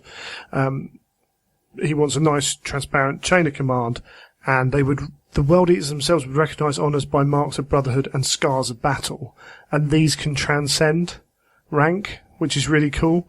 So someone could come up and he would bear the marks, and you fought on this planet, you did this and that, and they would treat that, whatever he was talking about, potentially higher than some of his superiors because of he's been out there and done it, which is awesome. It's very much, it's honour earned. Yes. Yeah, absolutely. And that means so much in itself. And it must be awkward if it's, if you're sergeant and then everyone keeps kind of deferring to one of your troops and you're sitting there going, he's going to fight me in the pit soon. But yeah, awesome. And they some of the kind of, whatchamacallums, the visuals they use, the sundered chains. So this representing one who fought overwhelming odds, and this of course links back to Angron's past, or a bloody handprint over the face or heart to represent the warrior's fury, which are, very simplistic kind of tribal style markings, but are really awesome. Need to see more of them on models. Bloody handprints on faces. Yeah, they're incredibly evocative images. Yeah, absolutely. You aren't wrong there. Right, we're almost at the end of this. I was going to take a break, but we'll carry on. We have, so by Isfahan 3, we have no precise estimate of the size of the Legion because they've been off doing their stuff, but we know they're well supplied and they're supported by the Ember Wolves Titan Legion, who we get more of later, and a fleet of at least 60 capital vessels. So they've done well in keeping them alive. And they've been in battle, for decades on the fringes. So we know they've been getting their recruits from somewhere. And they reckon there's about 150 of them. So that's quite a decent amount for Isfahan 3 levels. Up in the top third, roughly. Which is cool. And 3/4 of the Legion at Isfahan 3 as well. Whilst a third of those, so 25% of the Legion was dropped onto Isfahan 3 as the first wave. The ones that were to be culled. And there seems to be no formulated reasoning. There's nothing like, in other legions, sometimes it was the Terrans mainly that were dropped. But in this, there's some who've undergone psychosurgery, some who haven't, some Terrans have stayed back. So we don't know why. I don't think Angron's the kind of person we get to find out much of what's going on in his head in that respect. But when Angron realised that the plan wasn't working and he saw troops down there, he wanted to give them the honour of dying by his blade. He's such a nice chap. and threw the whole of the Horus Heresy into a plan that Horus didn't really plan to have, really. Could have caused him all kinds of problems. And we get all those stories from Galaxy in Flames and all that, which are brilliant, except for Khan getting run over by a tank. But the rest of it's brilliant. You know, the World Eaters telling everyone to run away because Angron's coming, and they're the ones who have to deal with him. Again, even right to that end, they're like, no, he's our problem. We are going to deal with him. You go somewhere else, because you're not going to be able to stand in front of him anyway. And they know they're not, but that doesn't change the fact that they're going to go into combat honourably with him, which is awesome. Yeah, it's that constant theme of the martial honour, standing before a foe, no matter how terrible that foe is, and not turning your back. Yeah, absolutely. And we mentioned that they had their allies in the Ember Wolves. So the Legio Audax, originally a Vanguard demi-legion of Scout-class Titans. They again have this reputation of savage and dangerous opponents, and looked upon as bestial by the other legions, or bestial. So again, a natural fit for the 13th Expeditionary Fleet. We see after the breaking of the siege of Sarum in the Golgotha sector, we see, which we will get onto right away pretty much. They fitted everything that was going on, and after this siege, they also got the Ursus Claws, which have become almost a symbol for World Eaters and something that everyone's looking forward to with Battlefleet Gothic and the Titans as well to come, Adeptus Titanicus to come as well.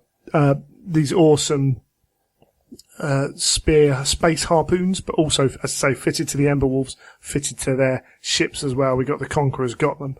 And these are designed to fire, to hook into vehicles, and to pull them in, and to stop them escaping the Fury, which are perfect weapons for the World Eaters. It just fits so beautifully. They really are this. I think because the space, I was going to say the Space Wolves, the World Eaters are kind of, anachronistic, I think is the word. You know, they are these,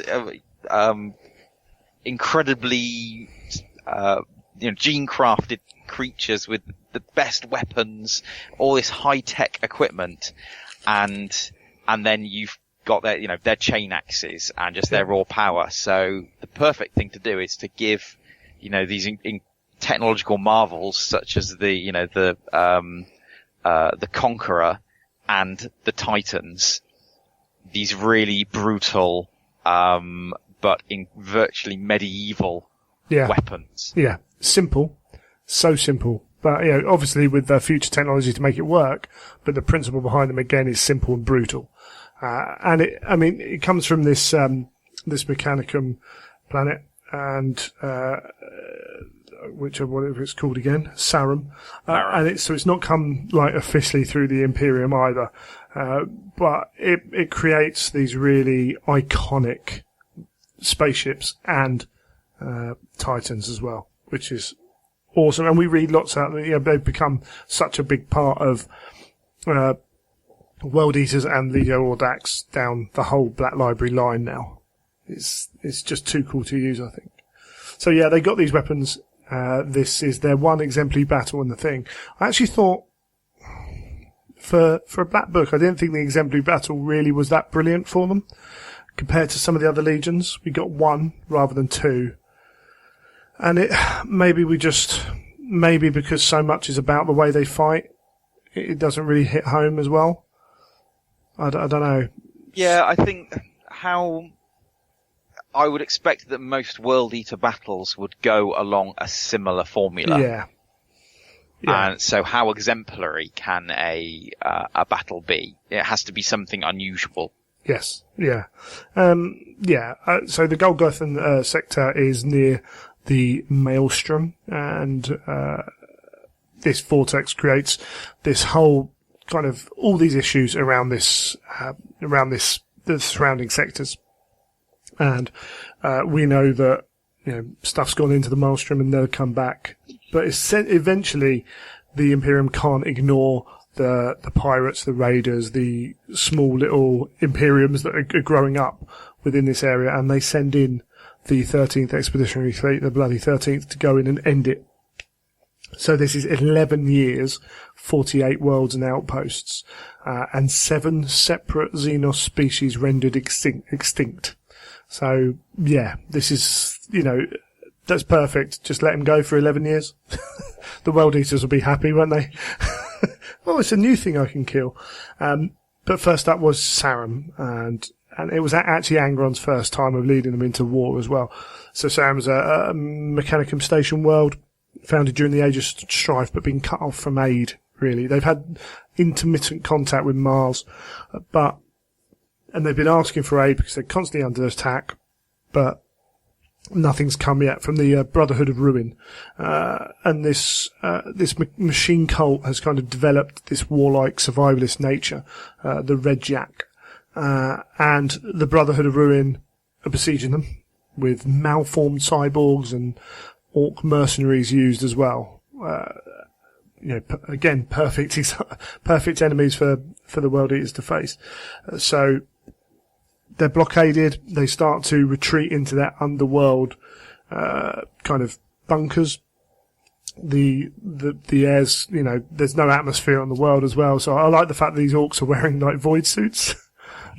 Because they've got to be. They're the only people really they're talking about, which is awesome. And Angron's plan is to shatter the siege and then use it as a base. And he knows that, he's worked out everything's going on, and he's come up with this plan, which is one single massive assault, as usual. So the ships emerge out of the warp and just go at warp speed, full flight, smash straight towards the planet, killing all the outer guards before they can react. And then the orcs start to react with their later fleets, and they're coming back with their terror ships and gunboats and factory cruisers. And the World Eaters have like 200 ships in their fleet, so not just the World Eaters, but the Expeditionary Force, half of which are capital class vessels. The enemy had few large vessels, but numbered in the thousands, dramatically outclassing them in volume and overall tonnage. So again, it's a perfect fight for the World Eaters. There's plenty of people to kill. A target-rich environment. Yes, that's it. If there's 10 of them and 1 of you, that means you're 10 times more likely to hit. As Terry Pratchett, also means you can fight in every direction. That's it, yeah. So that's what Terry Pratchett taught me anyway. So yeah, Angron's response to this is to close his formation and just smash through the fleet. So taking huge amounts of damage as he does, just piles through, gets into orbit around Sarum, and just unleashes gunships and drop pods to the service, of which the troops burst forth with chains, axes revving, and go on to fight. And then they turn round to face their enemy, who think they've got them trapped. But the World Eaters, again, partly this is the way they fight because they're warriors. That's shown in their ships as well. They break apart as a fleet and just fight mano a mano.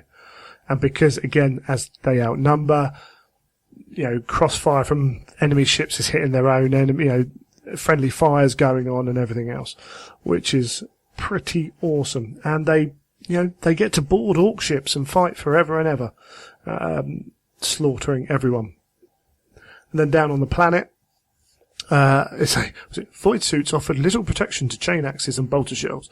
So they're slaughtering these orcs. Dreadnoughts are making light works of the modules, and they've got termite burrowing machines as well, which are really cool. We used to be good to see some of them back. Epic had some, I think. They were soon dying to melter bombs and las cannons. But eventually the orcs mass enough numbers to come and organise a fight.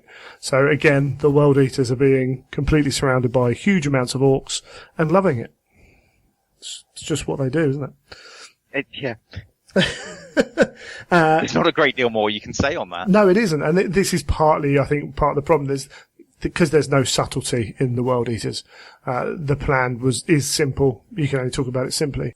So, yeah, the Abhuman warlords are seeing this fight start to kind of turn in their favour, and they're calling in reinforcements all across the planet to aid them orc hordes, hulking vehicles, just everything, whilst bits of ships falling around them.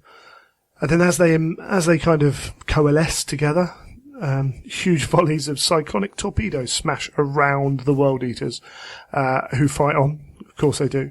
And then hits the second wave. So again, we get this huge second wave. And this time it comes with 17 huge metallic cylinders as well. Ooh, wonder what they could be. So yeah, they won the war in space, and they turned round at that point, seeing the enemy, as you say, coalesce. They launched their full attack with Legio Audax in tow as well. And the Orcs just can't cope. This is perfect World Eater slaughter. You know, they use their first wave to pin the enemy, and then they're coming in and smashing them. The Ember Wolves doing their thing as well. And then at that point as well, the Redjack come out of the ground and start helping the fight. How do you just, yeah, it's just a brutal combat that we've talked about a number of times. But what it does mean is the World Eaters can use this as their forward raiding base, and the Mechanicum can reclaim all of what they had, plus they've got all this now material on their planet as well. And they use that to help resupply the Saviours. And it's almost, because they're slightly set apart from Mars, it's almost like they become the World Eater's own little Mechanicum outpost. Yes, and certainly we see, I suppose, the very iconic Sarum pattern helmet that Khan has. Yeah. So they're obviously tithed to them. Yeah. The Ursus claws don't appear anywhere else. And, you know, outside of this kind of structure. And as you say, that as well. So they've got this kind of symbiotic relationship now where they look after them, or have looked after them, and they're helping them out. But what it did do was, as I say, allow this 11-year campaign to kind of occur, and, you know, 11 years of Angron perfecting his murderous rage with his Legion. Again, we seem to talk about, I as you say, I can't see many of their battles being different than that. It's either, here's a wall, let's run on it till it's dead, or let's create a big target environment to draw everyone in, and then kill everyone till they're dead. They're not going to do many things different from that. I think if they had put a second exemplary battle into this book, which perhaps showed a different side of the World Eaters, people would be saying, well, that's not really very World Eatery. Yeah, potentially. I wonder if they tried. It would take some skill to write something in.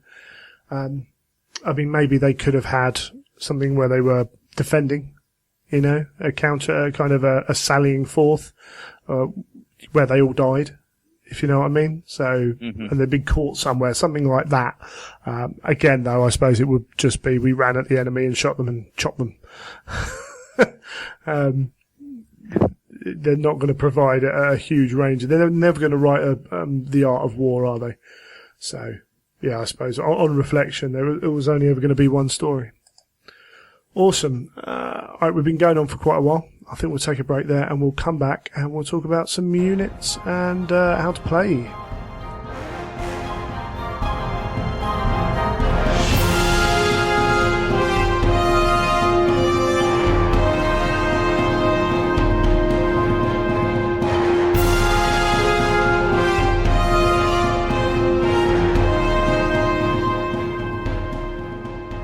Right, well, we'll have a little look at the army itself and painting it and things like that. So we'll start off with playing this Legion, the Army Special Rules for the World Eaters. So what does playing World Eaters give you? Well, until the latest edition of the Red Book came out, it didn't give you a great deal. Obviously, it allowed you to have chain axes, which came in at AP 4. Yep. Which was, relatively, well, actually, in fact, it was only ever useful if you were playing Mechanicum. Playing against Mechanicum. Yeah. Obviously, however, we then got the latest edition of the book, which then gave you +1 strength on those AP4 chain axes. Yeah, which is a really nice touch. and differentiates them as well, which is really good. Yeah, in the Heresy game, AP4 doesn't do a lot, but it's cool. You got the Kadiro weapons as well, so you got a few options. Rarely seen on the table. It's a shame because they're quite cool, but yeah, you want to be using if you're upgrading those kind of people, then yeah, I know. Unfortunately, there are better options out there, and as much as we don't like to be competitive, there's no point in hamstringing yourself sometimes. It's that hard balance. And no one wants to be run over or to see something become ineffective. Oh well. Yeah, there's a character which some people will know about, which is Delvarus of the Triari, which I mentioned previously, and he is described as carrying a meteor hammer. And I really would like to do a model of Delvarus with that meteor hammer, but it's terrible on the tabletop, especially when you can take a Praetor with a Paragon blade. Yeah, but you go and play a campaign weekend or whatever, it's fine. Include him. Do it. Oh yes, certainly. He's going to be included in a one of 2 Zone Mortalis forces that I'm planning at the moment. Ah, that's cool. That's very cool. So do they still get the reroll to wounds? Reroll 1s to wound? Yes, they do. So that was one of the additional things that they got. So it used to be a case of they'd get Furious Charge if they destroyed a unit, but now they've got the +1, not +1. They've got +1 strength AP4 with their chain axes. They have now got reroll to wound rolls of a 1 on the turn they've charged. Yeah. You've got a couple of different variances on their Legion rules. You've got Bloodlust and Blood Madness. Yeah. And that's sort of representing the different points of them at different points during the sort of early Heresy campaign and later. So if you're taking an early Heresy Legion, you can go for Bloodlust, which means that now if they lose an assault and you fail your leadership, then what you can do is roll a dice, and on a roll of a 4+, they stay where they are, they don't run, and they get Rampage, which isn't that useful. The really useful one is the Blood Madness, which is giving you Rage and Hatred. That's pretty awesome. But it relies on you losing that combat in the first place. But it's a nice bonus if you do. Yeah, and I've taken it in the past, especially, there have been times when I've played games and I've been wanting to, for instance, if I'm coming up against, a Night Lord's army and I've said, are you going loyalist or am I going loyalist? And generally people running traitor legions, they want to, run all the cool stuff, which generally means they're playing traitor. So I'll go, okay, I'll play loyalist and I'll take the Bloodlust rather than the Blood Madness. Oh, that's cool. Yeah, I mean, there's plenty of scope for traitors to fight traitors as well. more so than loyalists fighting loyalists, I feel. But you can still do both. But that's cool. And the Berserk Assault Rite of War, that's the one that's the most classic World Eaters, is it?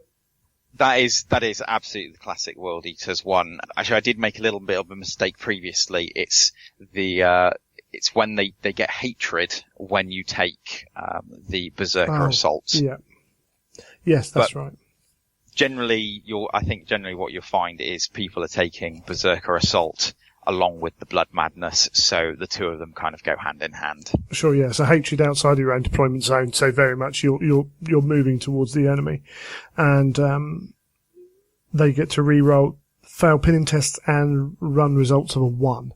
So they do indeed. Everything helping you get to the enemy, with some some usual kind of restrictions in there, but that's to be expected. So units-wise, we have the Red Butchers. So these have a reputation, shall we say? They certainly do.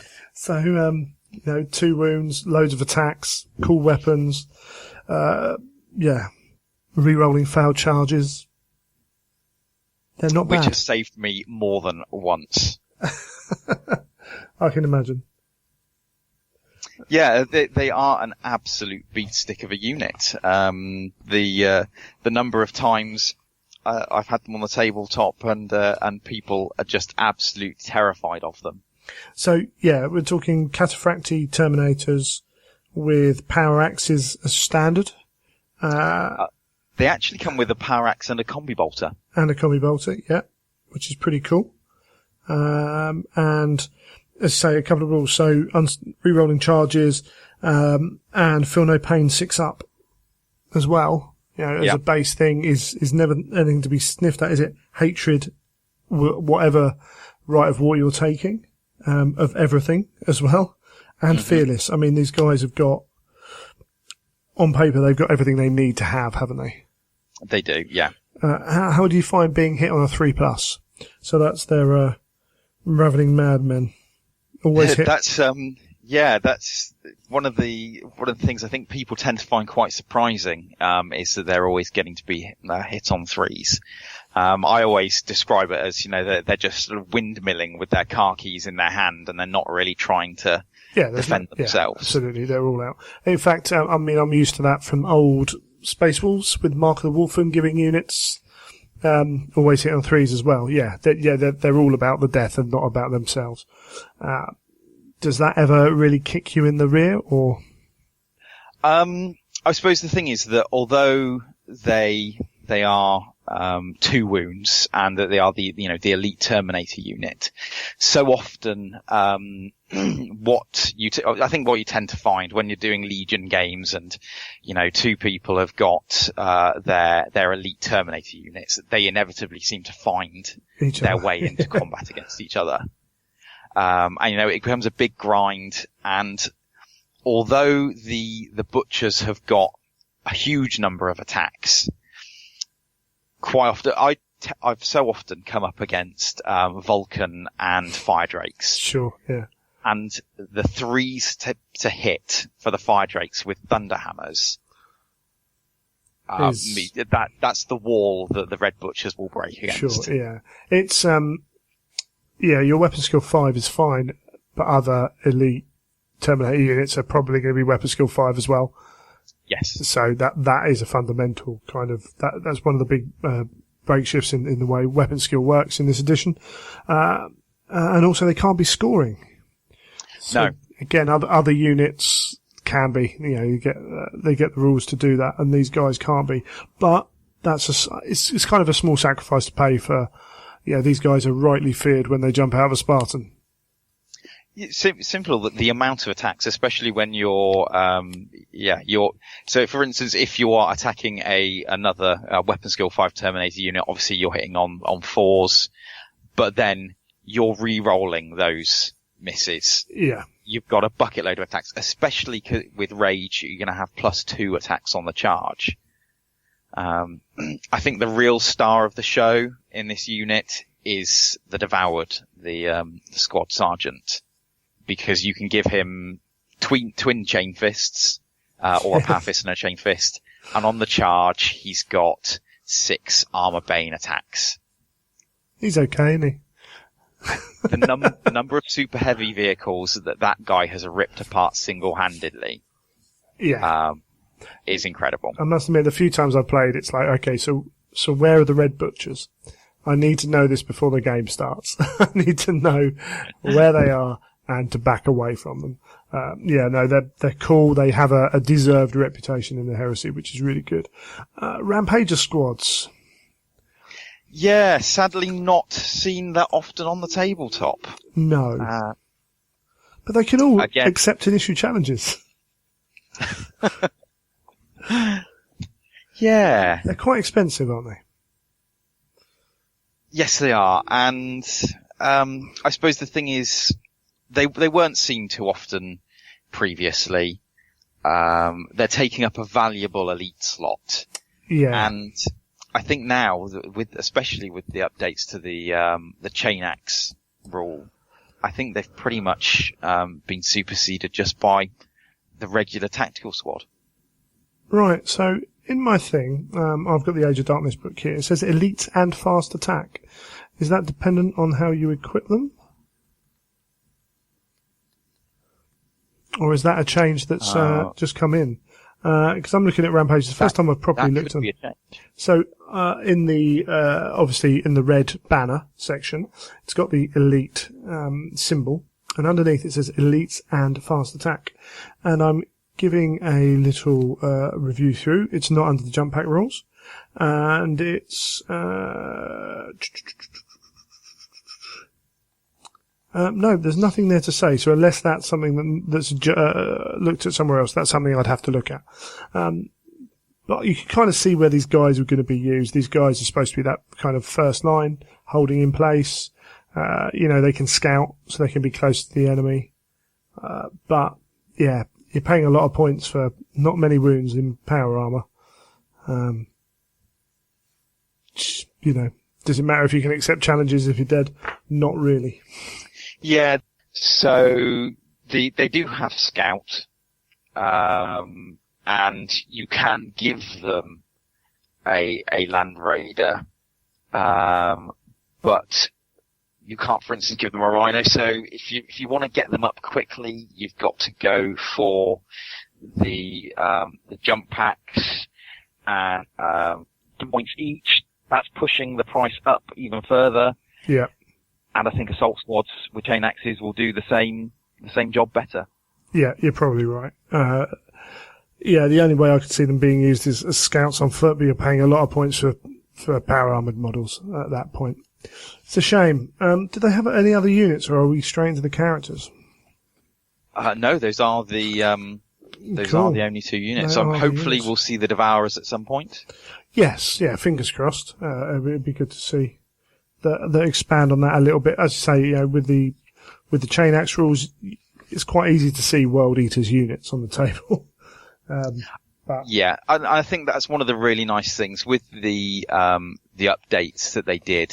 Suddenly it allowed you to have that big wave of infantry, which I think is really iconic for the World Eaters. Yeah, definitely. It's cool. Okie dokie, should we jump into the characters? So, the loyalist guy, Shabrandar? Yep. So, have you used this guy? I have, yeah. I've used him a couple of times. Quite a long time ago. So he's not very expensive, which is quite cool. No, he's not. And he's not a great character on the tabletop, but he's a lovely, flavorful character. Yeah. As I've said before, when I've been taking loyalist World Eaters, armies, and I've put him in there, it just feels like I'm playing truly to the fluff. Yeah, that's cool. Yeah, nothing stands out about him. Yeah, he's got rending in combat, but yeah, he's got a mastercrafted chain axe. If he's not doing anything with his rending, he's not doing anything. So, yeah. I did run him in one game, and I was playing against the Sons of Horus, and Shabrandar ended up in a challenge with Horus, and he managed to strip a wound off of him. That'll do. Job done. Yeah, too right. Awesome. Okay, moving on. Khan the Bloody. So the classic, the legend. Such a great Khan guy. The Bloody. Yes, top guy. And in the lore, he's, just so amazing. So, +1 onto the random roll to determine which side gets the first turn is not bad. Also to the seize initiative if you fail, or if you choose to go second. He's got the cutter. He's got an AP3 rending weapon, or Gorechild, of course. +1 strength, armor bane, murder strike. Does he do the job that he should do? Do you know, in all honesty, Never used him. I've only ever used him once. Okay, so he doesn't actually. So he's Master of the Legion. He has He will always be the enemy's warlord unless Angron's present. And, his savage assault trait, so as I've said, he's got rampage, he's got campaign rules for not dying. Artificer armor, plasma pistol, iron halo, there's nothing over the top about him. He's 170 points. He's decent. Yeah, he comes in at 190 with Gorechild. I believe, yes, it is another 20 points. Although I've only used him once, I've seen him used numerous times, and certainly in in an army which, if it's primarily assault based, may not have a great deal of anti-vehicle weaponry. This guy with Gorechild is incredibly useful. Yeah, sure. He exchanges cutter, so he doesn't get an extra attack. So he's 4 attacks, but obviously you'd hope to be charging and everything else. But yeah, okay. Especially if you're running Berserker Assault. Yeah. With Blood Madness, you're running in with again, I believe with 6 Armor Bane attacks. Yeah. At that point, re-rolling misses. Yeah, if he can do it, he's hurting people. Yeah. That's cool. Murder Strike as well, obviously, but he looks worth the points if you're going to play him.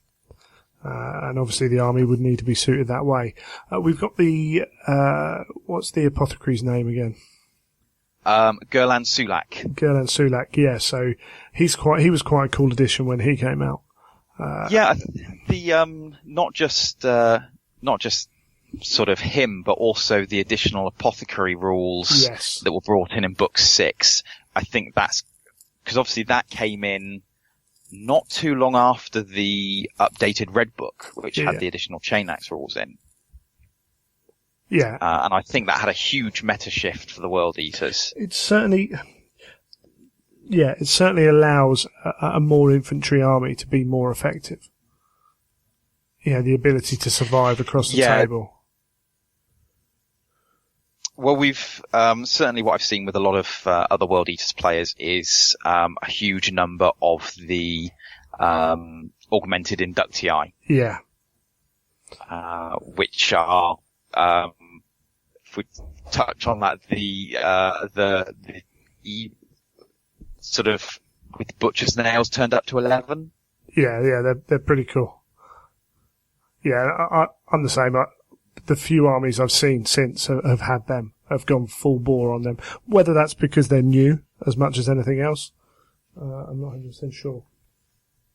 I think they are incredibly effective from what I've seen. Cool. Yeah. And, if you are going to run across the table, you do want to play into that style, then they're going to have a real effect there. Let's move on to the big guy himself, Angron, Master of the World Eaters, the Red Angel, Slaughterer of Nations, the Undefeated. So, should we talk about his good aspects first? I think that'll be the best way round. Yes. So, Weapon Skill 9. Yes. That's not bad. That was pretty special till Rust came out. It was. Strength 7. Yep. That's pretty damn good as well. Mm-hmm. That means most other Primarchs are going to be wounding on 3s, which is really cool. 6 attacks base.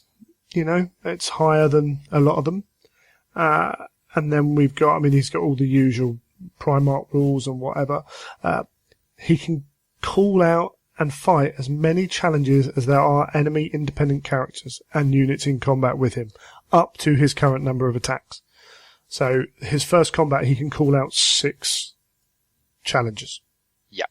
And he fights them in sequence. That's pretty... Have you ever... I've seen that. Yeah? I've never been in that situation, but I did play a game against a guy called Adam a little while ago, and it was my loyalist World Eaters versus his traitor World Eaters, and I very foolishly charged 3 squads into Angron. Sure. And he just went you and you. Blimey. And being a World Eater player, I went, yep, bring it. Didn't end so well. No, I can imagine. Yeah, it's a really tough choice, actually. Do you just keep turning them all down until no one can hit? Or do you hope that the first one soaks up enough attacks to fight through? I suppose you've got to do that to a certain point. But that's really cool, and that's something I haven't seen used, because I've never really fought against Angron yet. I haven't got a local player with him. Also, he gets the Furious Charge and Feel No Pain 6 up, basic, so that's good if you lose your squad around him and your invariable Primus Medicae that you have there. Must always move towards the enemy unit, blah, blah, blah. World Eaters within 12 inches of him are fearless, which is pretty good. You know, for all that people say fear tests don't make a difference, when they hit, they can make a huge difference. Things like very much so. That point when, you fail a leadership check, just at the wrong moment. Either you want to pin a unit in combat, or you want to make that charge. Yeah. And suddenly that unit's going. Yeah. That's pretty awesome. The Butcher's Nails. So, for every independent character or infantry unit wiped out or destroyed in close combat with Angron, he gets +1 attack for the rest of the game. So again, multiple challenges, all aid in that. What's the most you've seen Angron be on, tax-wise? Well, I mean, this is actually the thing, because I found that this rule doesn't come into play that often. Sure. Because it is for every independent character or infantry unit wiped out. Now, independent character, I think, right, he's going to get 1 attack, an extra attack. However, what I found tends to happen is that if Angron is in combat with a unit, he will kill, say, 5. Yeah. And then the rest of his squad will finish them off. Sure. And because of the rule, Angron does not get that bonus attack. Okay. Yes, because he must remove the last model. Sure. Yeah, I suppose that makes it more difficult for him to then do that, because he is going first. Yeah. You do hear stories, though. Maybe people have the opportunity to run him more by himself once he's out on the table. I forgot to read that myself, actually, because again, I haven't really played against him. So yeah, it's one of those things which is nice when it really happens, but doesn't happen a huge amount of the time. And it's infantry as well, so that's quite frustrating if someone's got like bike units and stuff. But, yeah, I mean, the thing with Angron is he's actually much better at killing vehicles. Yes. Yeah. I think that's really where his strength lies. Yeah. Gorefather and Gorechild. So +1 strength, so strength 8, AP2, Armour Bane. It's not bad. And on the charge, he's strength 9. Yes, of course. Does he get that rule, does he? Yes. He's got... Yes. As a Furious Charge, it's in the Sire of the World Eaters special rules. Yeah.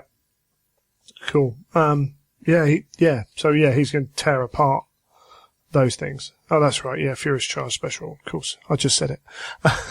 So yeah, he's going to be tearing apart vehicles, which is quite often like a Contemptor, or, well, not quite often, but for enough Primarchs, a Contemptor on a Leviathan is the answer. Not necessarily with Angron. Well, yeah, I suppose the thing is, I suppose potentially we're getting onto his bad points. Yeah, well, we're pretty much there, because those are his good points. His ranged weapon is a master-crafted plasma pistol. Now, compared to some of the weapons that have been coming out recently, that's appalling. Poor Angron. That's all he could get was a master-crafted plasma pistol. Generally, I'm quite scared to use it. Yes, I would think that as well. The last thing you want to do is take a wound off of him, because he's only got 5 wounds. Indeed. And probably one of his biggest negatives is he's only got a 3-up armor save with a 4-up invulnerable. Yeah. So the 4-up invulnerable is decent, but the fact is, your bolt guns and things like that, and not even bolt guns, like Volkite, will rip him a new one because he's only got a 3-up armor save to start with. Yeah, and the thing Combat especially weapons, with Yeah, especially with the allocating of wounds to the nearest models. As a World Eater player, if Angron is in a squad, you want him at the front. Yes. Yeah. And all of a sudden that becomes a very dangerous proposition. Yeah. Yeah. You're relying on a lot of lookout sirs. But you also want him at the front to guarantee that if you only just get into combat, he can fight. It's all those little things, isn't it, that you don't necessarily think about beforehand. And actually, even possibly more than shots, it's the inconsequential combat attacks that come in. Oh, these guys are only armed with chainswords. I was like, yeah, but if they roll enough sixes to wound, I'm going to have to make saves on my 3-up armour. And we all know... And the thing is, obviously, because he's got 5 wounds, and people always say, well, why does he only have 5 wounds, whereas most of the other Primarchs have got 6? Yeah. Don't know whether any of the others have got 5. I don't think so. Can't think off the top of my head. But obviously he's dying. Yeah. So I think that's a great little thing that's in there, a little detail, which is suggestive of the fluff in the background. But it is that point where you get, like you say, that inconsequential close combat attack that you fail, and suddenly you're down to 4 wounds. Yeah. It's a big difference. It's a big jump for someone who's 400 points. And, what's he doing for your Legion? He's giving them, Fearless within 12 is really good. But that's about it. Yeah, he's certainly not buffing the rest of the Legion in any particular way. No, so, if he's not killing stuff in combat, he's not doing a lot. And if he dies, he's not contributed to the army in quite that way, Yeah. He has got hatred everything, which does help. But yeah, he's very much, as you say, it fits the lore. Angron is not a well puppy. He has these issues, and this is where, it's particularly brought up with Inferno coming out that, Russ is at the zenith of his powers, Magnus as well, pre-Gribbly stuff happening to them. Angron is arguably has always been a bit afflicted right from the start because of the Butcher's Nails. The only light in the dark for Angron is at some point we're going to get to post-Betrayer, and you'll see a new Angron appear. Because I can see that's the only new Angron you're going to get. Because he doesn't get better. His madness only carries on until that point, and then it transforms into something very different, which we've yet to explore yet. So, yeah, he's an interesting character, and I can imagine there's a lot of frustration playing him. And the other thing as well is because of that, because of his 5 wounds and the toughness 6, he's not super tough to counteract those wounds, which makes him more susceptible to other Primarchs. Yeah, I mean, I've thrown him into a few other Primarchs, and generally, Angron doesn't survive it. No. We talk about Primarch fights, and a lot of the time, they carry on the whole game, with a lot of Primarchs, don't they? They're pretty dull affairs a lot of the time. Yeah. A lot of, how many invulnerable saves can you make? How many times can you hit? Yes, he can hit the opponent on a 3, but they're still hitting him on 4s like they do against most Primarchs. So, and then when you get Guilliman and Horus, they're going to knock him down as well as soon as they do the wounds to him. Yeah. You don't have to do anything extra special to get past his toughness, because he's an average Primarch toughness. And with only 5 wounds, that 1 wound just means it's only a 1/6 of a difference to normal Primarchs, but that matters a lot in a fight. Even if the other Primarch goes down to 1 and manages to get 1 back, that's a huge jump in the scale of the fight. Yeah, it's the most experience I've had with Angron against other Primarchs is against Vulcan, and obviously he is probably the toughest of the Primarchs out there, Mr. T. And yeah, although you're chucking so many attacks at him, his invulnerable saves are so good. Yeah. And the ability to re-roll the It Will Not Die Yeah. And invariably he's got a unit of fire drakes with him with thunder hammers and storm shields. And I'm saying that. 2 occasions I have managed to kill him. Sure. Yeah. I mean, the output is there. That make the opponent roll enough dice. And any game with dice, you're going to get those things, but it's not. It's almost disappointing from an outside perspective to see Angron be taken down sometimes the way he is. The issue of bodyguard units is a fundamentally a different issue to do with the game mechanics. At the end of the day, not saying it's bad or anything, but it's a game mechanic thing. But if you're running your Angron with Red Butchers, they're also hitting you on 3s as well, which compounds all those issues. Yep. Also, it slows him up. Yes. And one of the big things for me is, I very quickly came to hate the Primarch bodyguard Spartan. Yes. And when I see that kind of thing on the tabletop, it immediately makes me want to do the complete opposite. Sure. So I've never really run that. Yeah, and I will say, because you were in it from the early doors, that was the very common way of running things, partly because the number of options were a lot less back then. Yeah. And it was an easy go-to. And it's cool. I mean, it is cool, isn't it? To see your Primarch run around with a cool bodyguard. Once you've played it for a certain amount of time, it loses some of that cool. Especially when it's Vulcan running off from his bodyguard unit, so he's more survivable. That's always a bit frustrating. But yeah, as I say, hopefully an apotheosis of Angron however many years down the line, which will also possibly bring an amazing model. What do you think about Angron's model? I love it. I think it's, I think it absolutely embodies everything about him. Yes, there are definitely some better Primarch models out there. But I've got my cabinet just behind me, and every time I have a little look at the models in there, I see him, and he brings a little smile to my face. Yeah, so he was the first Primarch, wasn't he? He was indeed, yeah. Yeah, and I certainly think had he been done now, he would look different. Not hugely different, but it would look maybe more in line. But I still think it's a fantastic model. I really do. And it's brutal. It is brutal.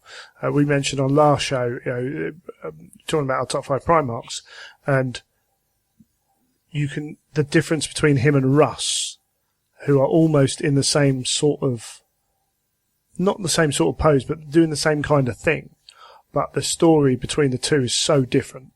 It's done so well. You can paint those two dead guys on his base up as any legion. They can be his own legion. They can be traitors. They were just in the way. And it still works. It's fantastic.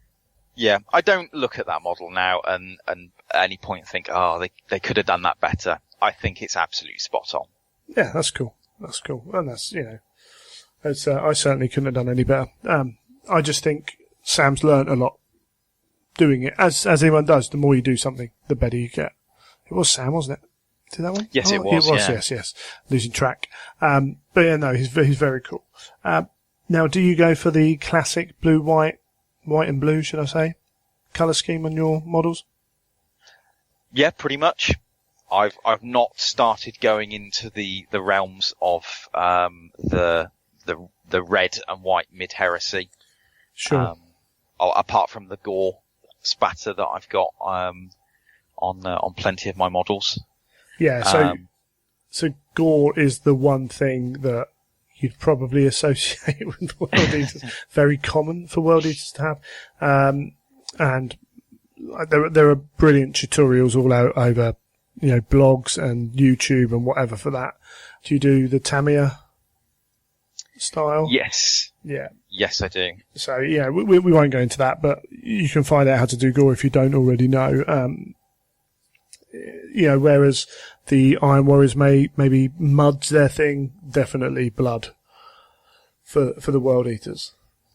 Yeah, it was one of these, it was a bit of a reawakening, for my hobby when I started doing the World Eaters, because up until this point I'd had, very much, sort of, I suppose, an heavy metal style of painting, edge highlighting, 3 edge highlights on Sure. everything. And then the Forge World, bringing that very much military modeling style of painting and making that very fashionable. Yeah. And I made a bit of a jump from one to the other. And at one point I actually, brought one of these models, World Eaters, that I'd done to my group of, gaming buddies and said, do I pursue this? Because it was something completely different, to what I was doing. And they all said, yeah, absolutely. And then there was the moment when I first started doing gore on my World Eaters. And like many people, that are in the hobby, I used to work at Games Workshop for many years. And one of the worst things was seeing kids bringing models in with blood red spattered over their goblin green base. Yeah. And all of a sudden I found that I was doing exactly the same thing 20 years later, but having the most fun putting this gore, onto my models, and it was just completely liberating. Awesome. Yeah, I must admit, right when they first brought that board to Games Day of ISFAN, I struggled, because that white and blue colour scheme, I think, is the best colour scheme in the Heresy. I didn't want to paint white, frankly. That was the saving grace for the World Eaters on my stretch. I mean, now it would be a lot easier. Now I've got the airbrush and everything else. Would be a godsend for me, but no, can't do it. Yeah, I do all of mine with an airbrush, and I would not be able to do white Marines if it wasn't for that. No, I think most people would say something similar. But that's cool. And as we say, they move, like the classic Vision moves to that red accent rather than the blue. But there's plenty of scope in that Legion to go and play with other stuff as well. So on the tabletop, you said you moved away from Spartan Death Star thing. What do you use in your World Eaters, trying to keep it World Eaters-y but mix it up? Well, I've never actually done the Spartan Death Star. Sure, okay, cool. When I first started doing the army, I was absolutely enthralled by book 1, and immediately I said, I want to do an army that represents Angron dropping onto Isfran 3 and, going to give the other World Eaters an honourable death. Yep. So there was the Orbital Assault Rite of War, and I've basically been building an army all around that. Awesome. It's only been in the last 4 months that I've actually painted a Spartan. Okay, cool. Awesome. So I've been playing catch up. I said this to numerous people. When the Heresy first started, everyone was buying the big tanks because it was the quickest way to get points on the table. And they were new and cool. Exactly. And I'm there painting. I'm currently up to 12 drop pods. Nice.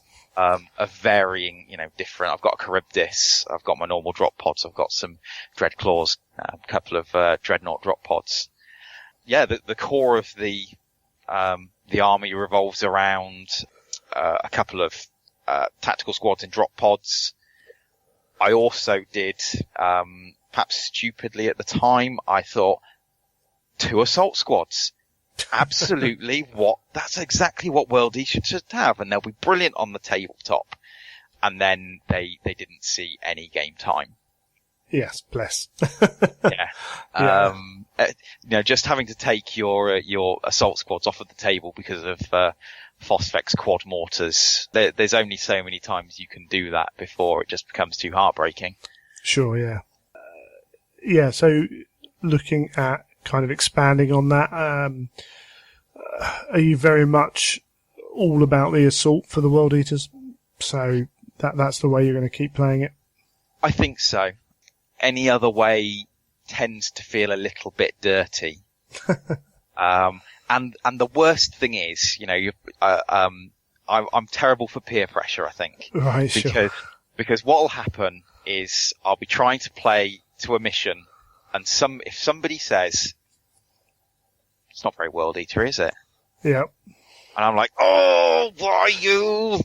The World Eaters, I'm going to say this, and it might sound like an offence, but it's not. The World Eaters players are the Orc players of the Heresy. So, in 40k, you could always rely on the Orc player to do what was Orky. Right? Yep. They would never go, oh no, the best tactical plan here is, no, they'd be charging forwards and smashing stuff up. And I've seen it almost every time with World Eaters, more than any other Legion. It's like, well, I really shouldn't, but I'll charge. Okay, I'll accept that challenge even though it's going to kill me. Right from the start, I've seen that with the World Eaters. Particularly playing Matt Woodsmith as well, seeing him play at my events, and he does exactly the same thing, and quite a few others, more than anyone else. I think it attracts that type of player to an extent, which is cool. Yeah, so I mean, you don't see many players playing with artillery in World Eaters Legions. I think that's partly built into that kind of aspect of why people are playing them. But it would be cool to see. Yeah, I have, because I keep toying with different ideas for different legions, but every time I come back to cool ideas to do with the World Eaters. So, looking at expanding the army now, obviously I'm still doing more drop pods and drop assault things. They're getting a lot cheaper now that 40k's come out. Yeah. But the idea is like, I'm currently sort of working on the idea of doing an armored assault force based around the idea of the forlorn hope sending berserkers into a breach in a wall. Sweet. I've had my eye on a mastodon for a while. But another idea actually incorporating artillery into it is the idea of almost a World War I style army, where you've got a horde of infantry being pushed on by the big guns, the artillery in the background. That's cool. Yeah, that's really cool. In fact, it was quite funny doing the research, reading the Black Book. It pointed out land speeders in that, and that's something I haven't seen a huge amount in the World Eaters armies I've seen. I think they could also be a really cool support element for an infantry assault. Something that I'd be thinking about. I've got a couple of javelins all painted up, which I sort of used as a little bit of support for my orbital assault list, and they do see quite a bit of game time. Oh, that's cool. I've got another couple which will get done at some point. Quite good in the game now as well. So yeah, they're quite useful. That's really cool. Awesome. Is there anything else about the World Eaters? We should cover where we can read more about them. So obviously, we got the Black Books. They take part in various parts through that. The Horus Heresy, the Black Library series, Book 3, Galaxy in Flames. Mm-hmm. Isfan 3 is, I say, Angron's kind of best moment. Where he ruins everything, but is pretty cool. It doesn't actually appear a huge amount in it, but we have those elements of the World Eaters responding to it particularly. And then they generally appear here and there until Betrayer, don't they?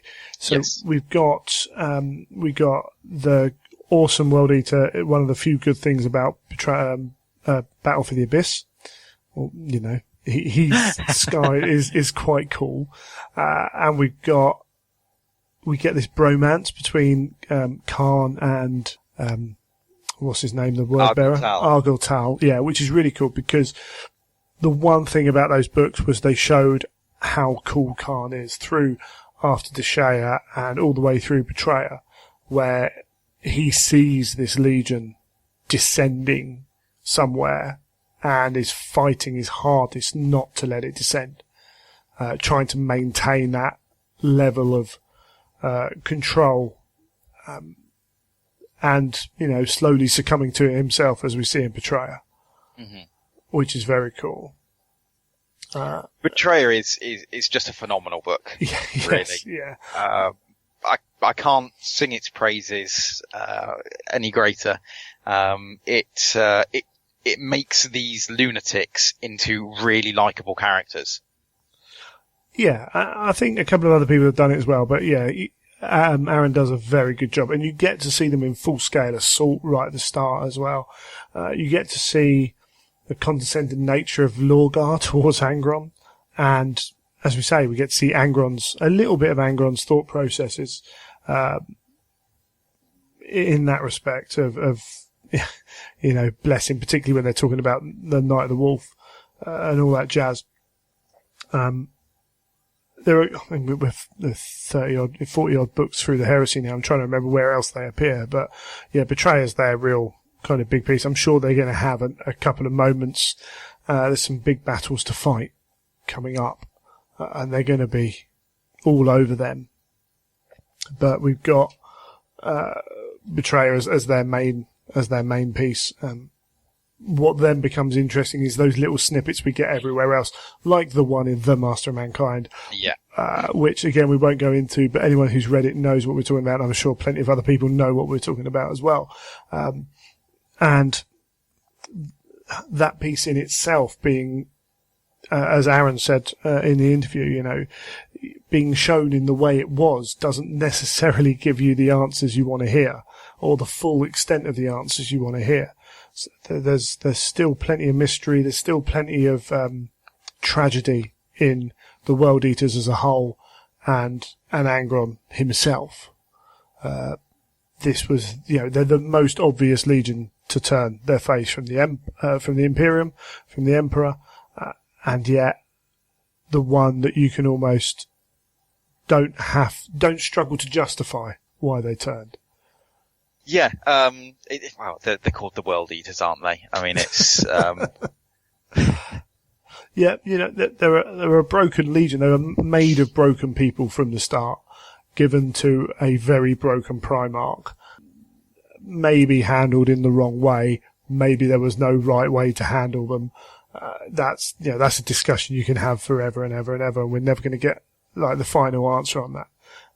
It's the, you know, don't be surprised when an indiscriminate weapon runs out of control. Yeah, absolutely. It's also, you know, it's a tale to be told, isn't it? We've seen plenty of films done about that kind of thing, and this is them. You know, allegedly all Angron wants is to be free, and it's the one thing he can't get. Maybe freedom doesn't exist. You know, that's a question to be asked, and actually does kind of get posed at a couple of points. But he just wants to be his own man. But life doesn't let him be his own man. But it makes the World Eaters the three-dimensional legion they are. They very easily could be very caricatured as the mindless ravagers that actually, at some points in some of the worst literature, you do see them as. You know? And partly that's point of view, but sometimes they just get written as the two-dimensional berserkers. And that does them an injustice, particularly in the heresy setting. Yeah, I think the one of the wonderful things about the heresy setting is that the Astartes, they're not the indoctrinated characters that they perhaps are in 40k. Yeah. They're soldiers at this point. Yes, they're superhuman soldiers, but they still have this level of humanity which allows us to understand the characters in the books. Otherwise, they'd just be completely alien to us. And again, Betrayer does an excellent job of creating characters out of these berserkers. Yeah, absolutely. Awesome. Well, I think we'll call it there. Thanks, for coming on and sharing your wisdom. Well, it's been a pleasure. Hopefully it does actually count as wisdom. Yeah, it sounded all right to me. If anyone has got any issues, they can write in. It's fine. And are you on social media anywhere? You got a Twitter account or anything like that? No, I don't do Twitter. You avoid that Instagram or anything? I'm on Instagram as the Fabricator General. There we go. So we can check out your hobby there. Yeah, one of many. Awesome. All right. Cheers, Duncan. Thank you very much. Thank you very much.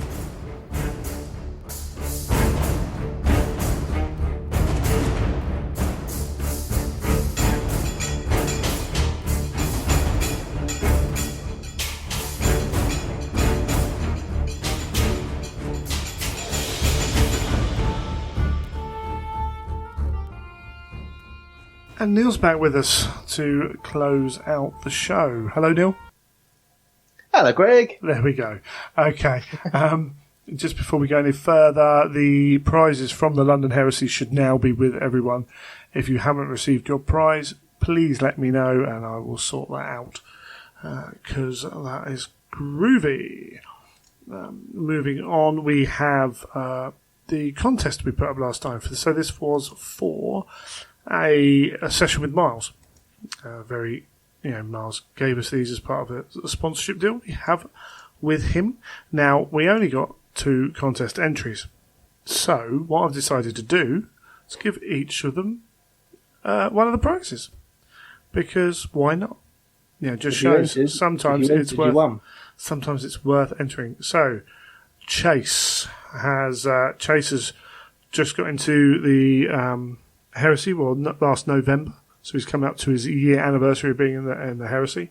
Loves the show, which always helps. And quite like you put, I don't think I'm any more worthy than anyone else. He's a tank officer in the Marine Corps, and extremely busy. There we go. And he sent us some pictures of some tanks firing and smoking a big cigar in the desert, and some of his toys in action. So congrats, you're going to get a free session with Miles. And then the other one was Lawrence Collier. So Lawrence mentioned our coverage of the London Heresy being good, and he's contemplated coming down, even if only to watch, which will be awesome. Hopefully, I need to start talking with the guys, actually, see what their plans are. And he, in his own words, he stupidly bought 3,000 points of Crusade era lunar walls that need to be painted white. So that's a pretty good reason to have someone show you how to paint them, I think. Oh, yeah, definitely. Yep. Congrats, guys. I will send an email. If you don't see it, have a look in your junk box or whatever, or get hold of me. And each of you is going to get a session with Miles, which is pretty cool. Very cool. Fashionably famous Miles now. Yes, he is very famous. He gets everywhere, doesn't he? He does. He's very good at self-publicity, isn't he? Yeah. Bless him. It's all gravy. So again, Neil and I are up at Warhammer World on the, 20th, 21st? 21st, I think it is. It's a Friday. So if you see us, have a wave. I'll be up there for the open day as well. So if you're up there for that, try and wear a t-shirt that's a little bit noticeable, maybe even with my name on the back, which always pleases some people. And feel free to come say hi if you've got anything you want to. In fact, actually, talking about t-shirts, so we got Zazzle. We have the 2 t-shirts up for sale on Zazzle. Not cheap, but they do last. So my D6 Generation shirt I bought on Zazzle must have been 5, probably 8 years ago, and I still wear it now. It's still fine. It still hasn't faded or anything. So these are very good quality products, which is why I went for them. And we've got the War Master tour shirts, and we've got the logo shirts, which I believe you can edit and get your name on the back if you wish, which I forgot to do when I ordered mine, but there we go. But go to Zazzle and it's Imperial_Truth on there, and we get a very small kickback because that's how these sites work. but it's cool if you want a shirt. If you've got anything you want to feedback on the show, then feel free to email us, greg@theimperialtruth.com. And you can always get hold of me at neil@theimperialtruth.com. Indeed. So, how-to episodes. I know we've got a couple of suggestions we still need to work back through. I've got a couple of emails I need to go back through as well where people have asked questions. And we're going to try our best to answer some of those in the style that we do the show in. So obviously we don't really do huge list breakdowns, things like that. Other shows do that. That's not really... I always find they go a certain way. They always just make lists better and better and better. And it's not really necessarily what we try and put across. What we might have to do is a little bit of a show about kind of how to balance a list in terms of... Yeah, balancing is a very different thing to, you know... Yeah, not in terms of how powerful it is, but in terms of fitting it into... Like, in terms of how it works, but in terms of, say, when you're going to an event, you know, how do you try and make sure you're fitting in with that event? And again, some events are all about the killing, so that's fine, but most heresy events aren't. So that's a how-to subject. So if you've got any tips on that, feel free to send them in, and we can go through them. But we got a few things to work out, but we're always looking for more ideas, more questions, and all that jazz. We're going to get Neil to paint some more and post some more on Instagram. I've really been awful at that recently. I've been absolutely dreadful. The fact I haven't been painting is one thing, but I just can't be asked at the moment to put anything on Instagram. Fair enough. So yeah, we're going to get Neil back painting. Find his hobby mojo, and you can follow him on Neil Paints. At Neil Paints, for Instagram and Twitter, and neilpaints.com for my blog, which has nothing on it. Blog, so you can bug Neil about his blog posts as well. And then exactly. Yeah. I'm Have a go. at Child of Fang and at Imperial_Truth on the relevant things as well. If you want to follow and harass, have a look. As you say, I did post up the Isle attacks in a few places, so that actually, you can sometimes see what I'm working on if I remember to post. That's the key. Oh yeah, just before we go, big congratulations to Gav Thorpe. Just want to say this because I saw the most brilliant forum thread about how Gav Thorpe's not a very good writer, which is always funny because, different writers appeal to different people and all that jazz. And I don't think anyone's suggesting that, most Warhammer fiction should be considered like one of the greats or anything like that. But he won the Gemmell Award for his fantasy novel War Beast. I think he won Dark Fantasy, something like that. So that's awesome. I think Graham McNeil's won it before. Yes. Which is cool, and that's a proper award, So these guys I like the award they actually give out for that as well, which I think is quite cool. Got a nice axe. A nice axe. And I saw the picture of it and I went, wow, a real axe. And then I saw him holding it and went, ooh, baby axe. Yeah, it's not a huge axe, but it's a nice axe. It's like a little tiny axe. It just made me laugh because when I saw the picture, I thought it was like a big full-size axe. Yeah, maybe that'd be a bit hard to get home on the tube or what have you. And they do it with Slayer swords. They tried to give a Slayer sword to a bloke that came on a bike once. Awesome. They give him a nice holder for it. And everything, yeah. Excellent. Cool. Brilliant. Well, I think that's it. So we'll come back next episode with some cool stuff. I won't tell you what's going to go on with it. You'll have to come back and find out. But there will be more Neil. There will be more Neil. Whether that's good or bad, you'll have to let us know. Yeah. Awesome. Cheers, Neil. Bye. You have been listening to Imperial Truth.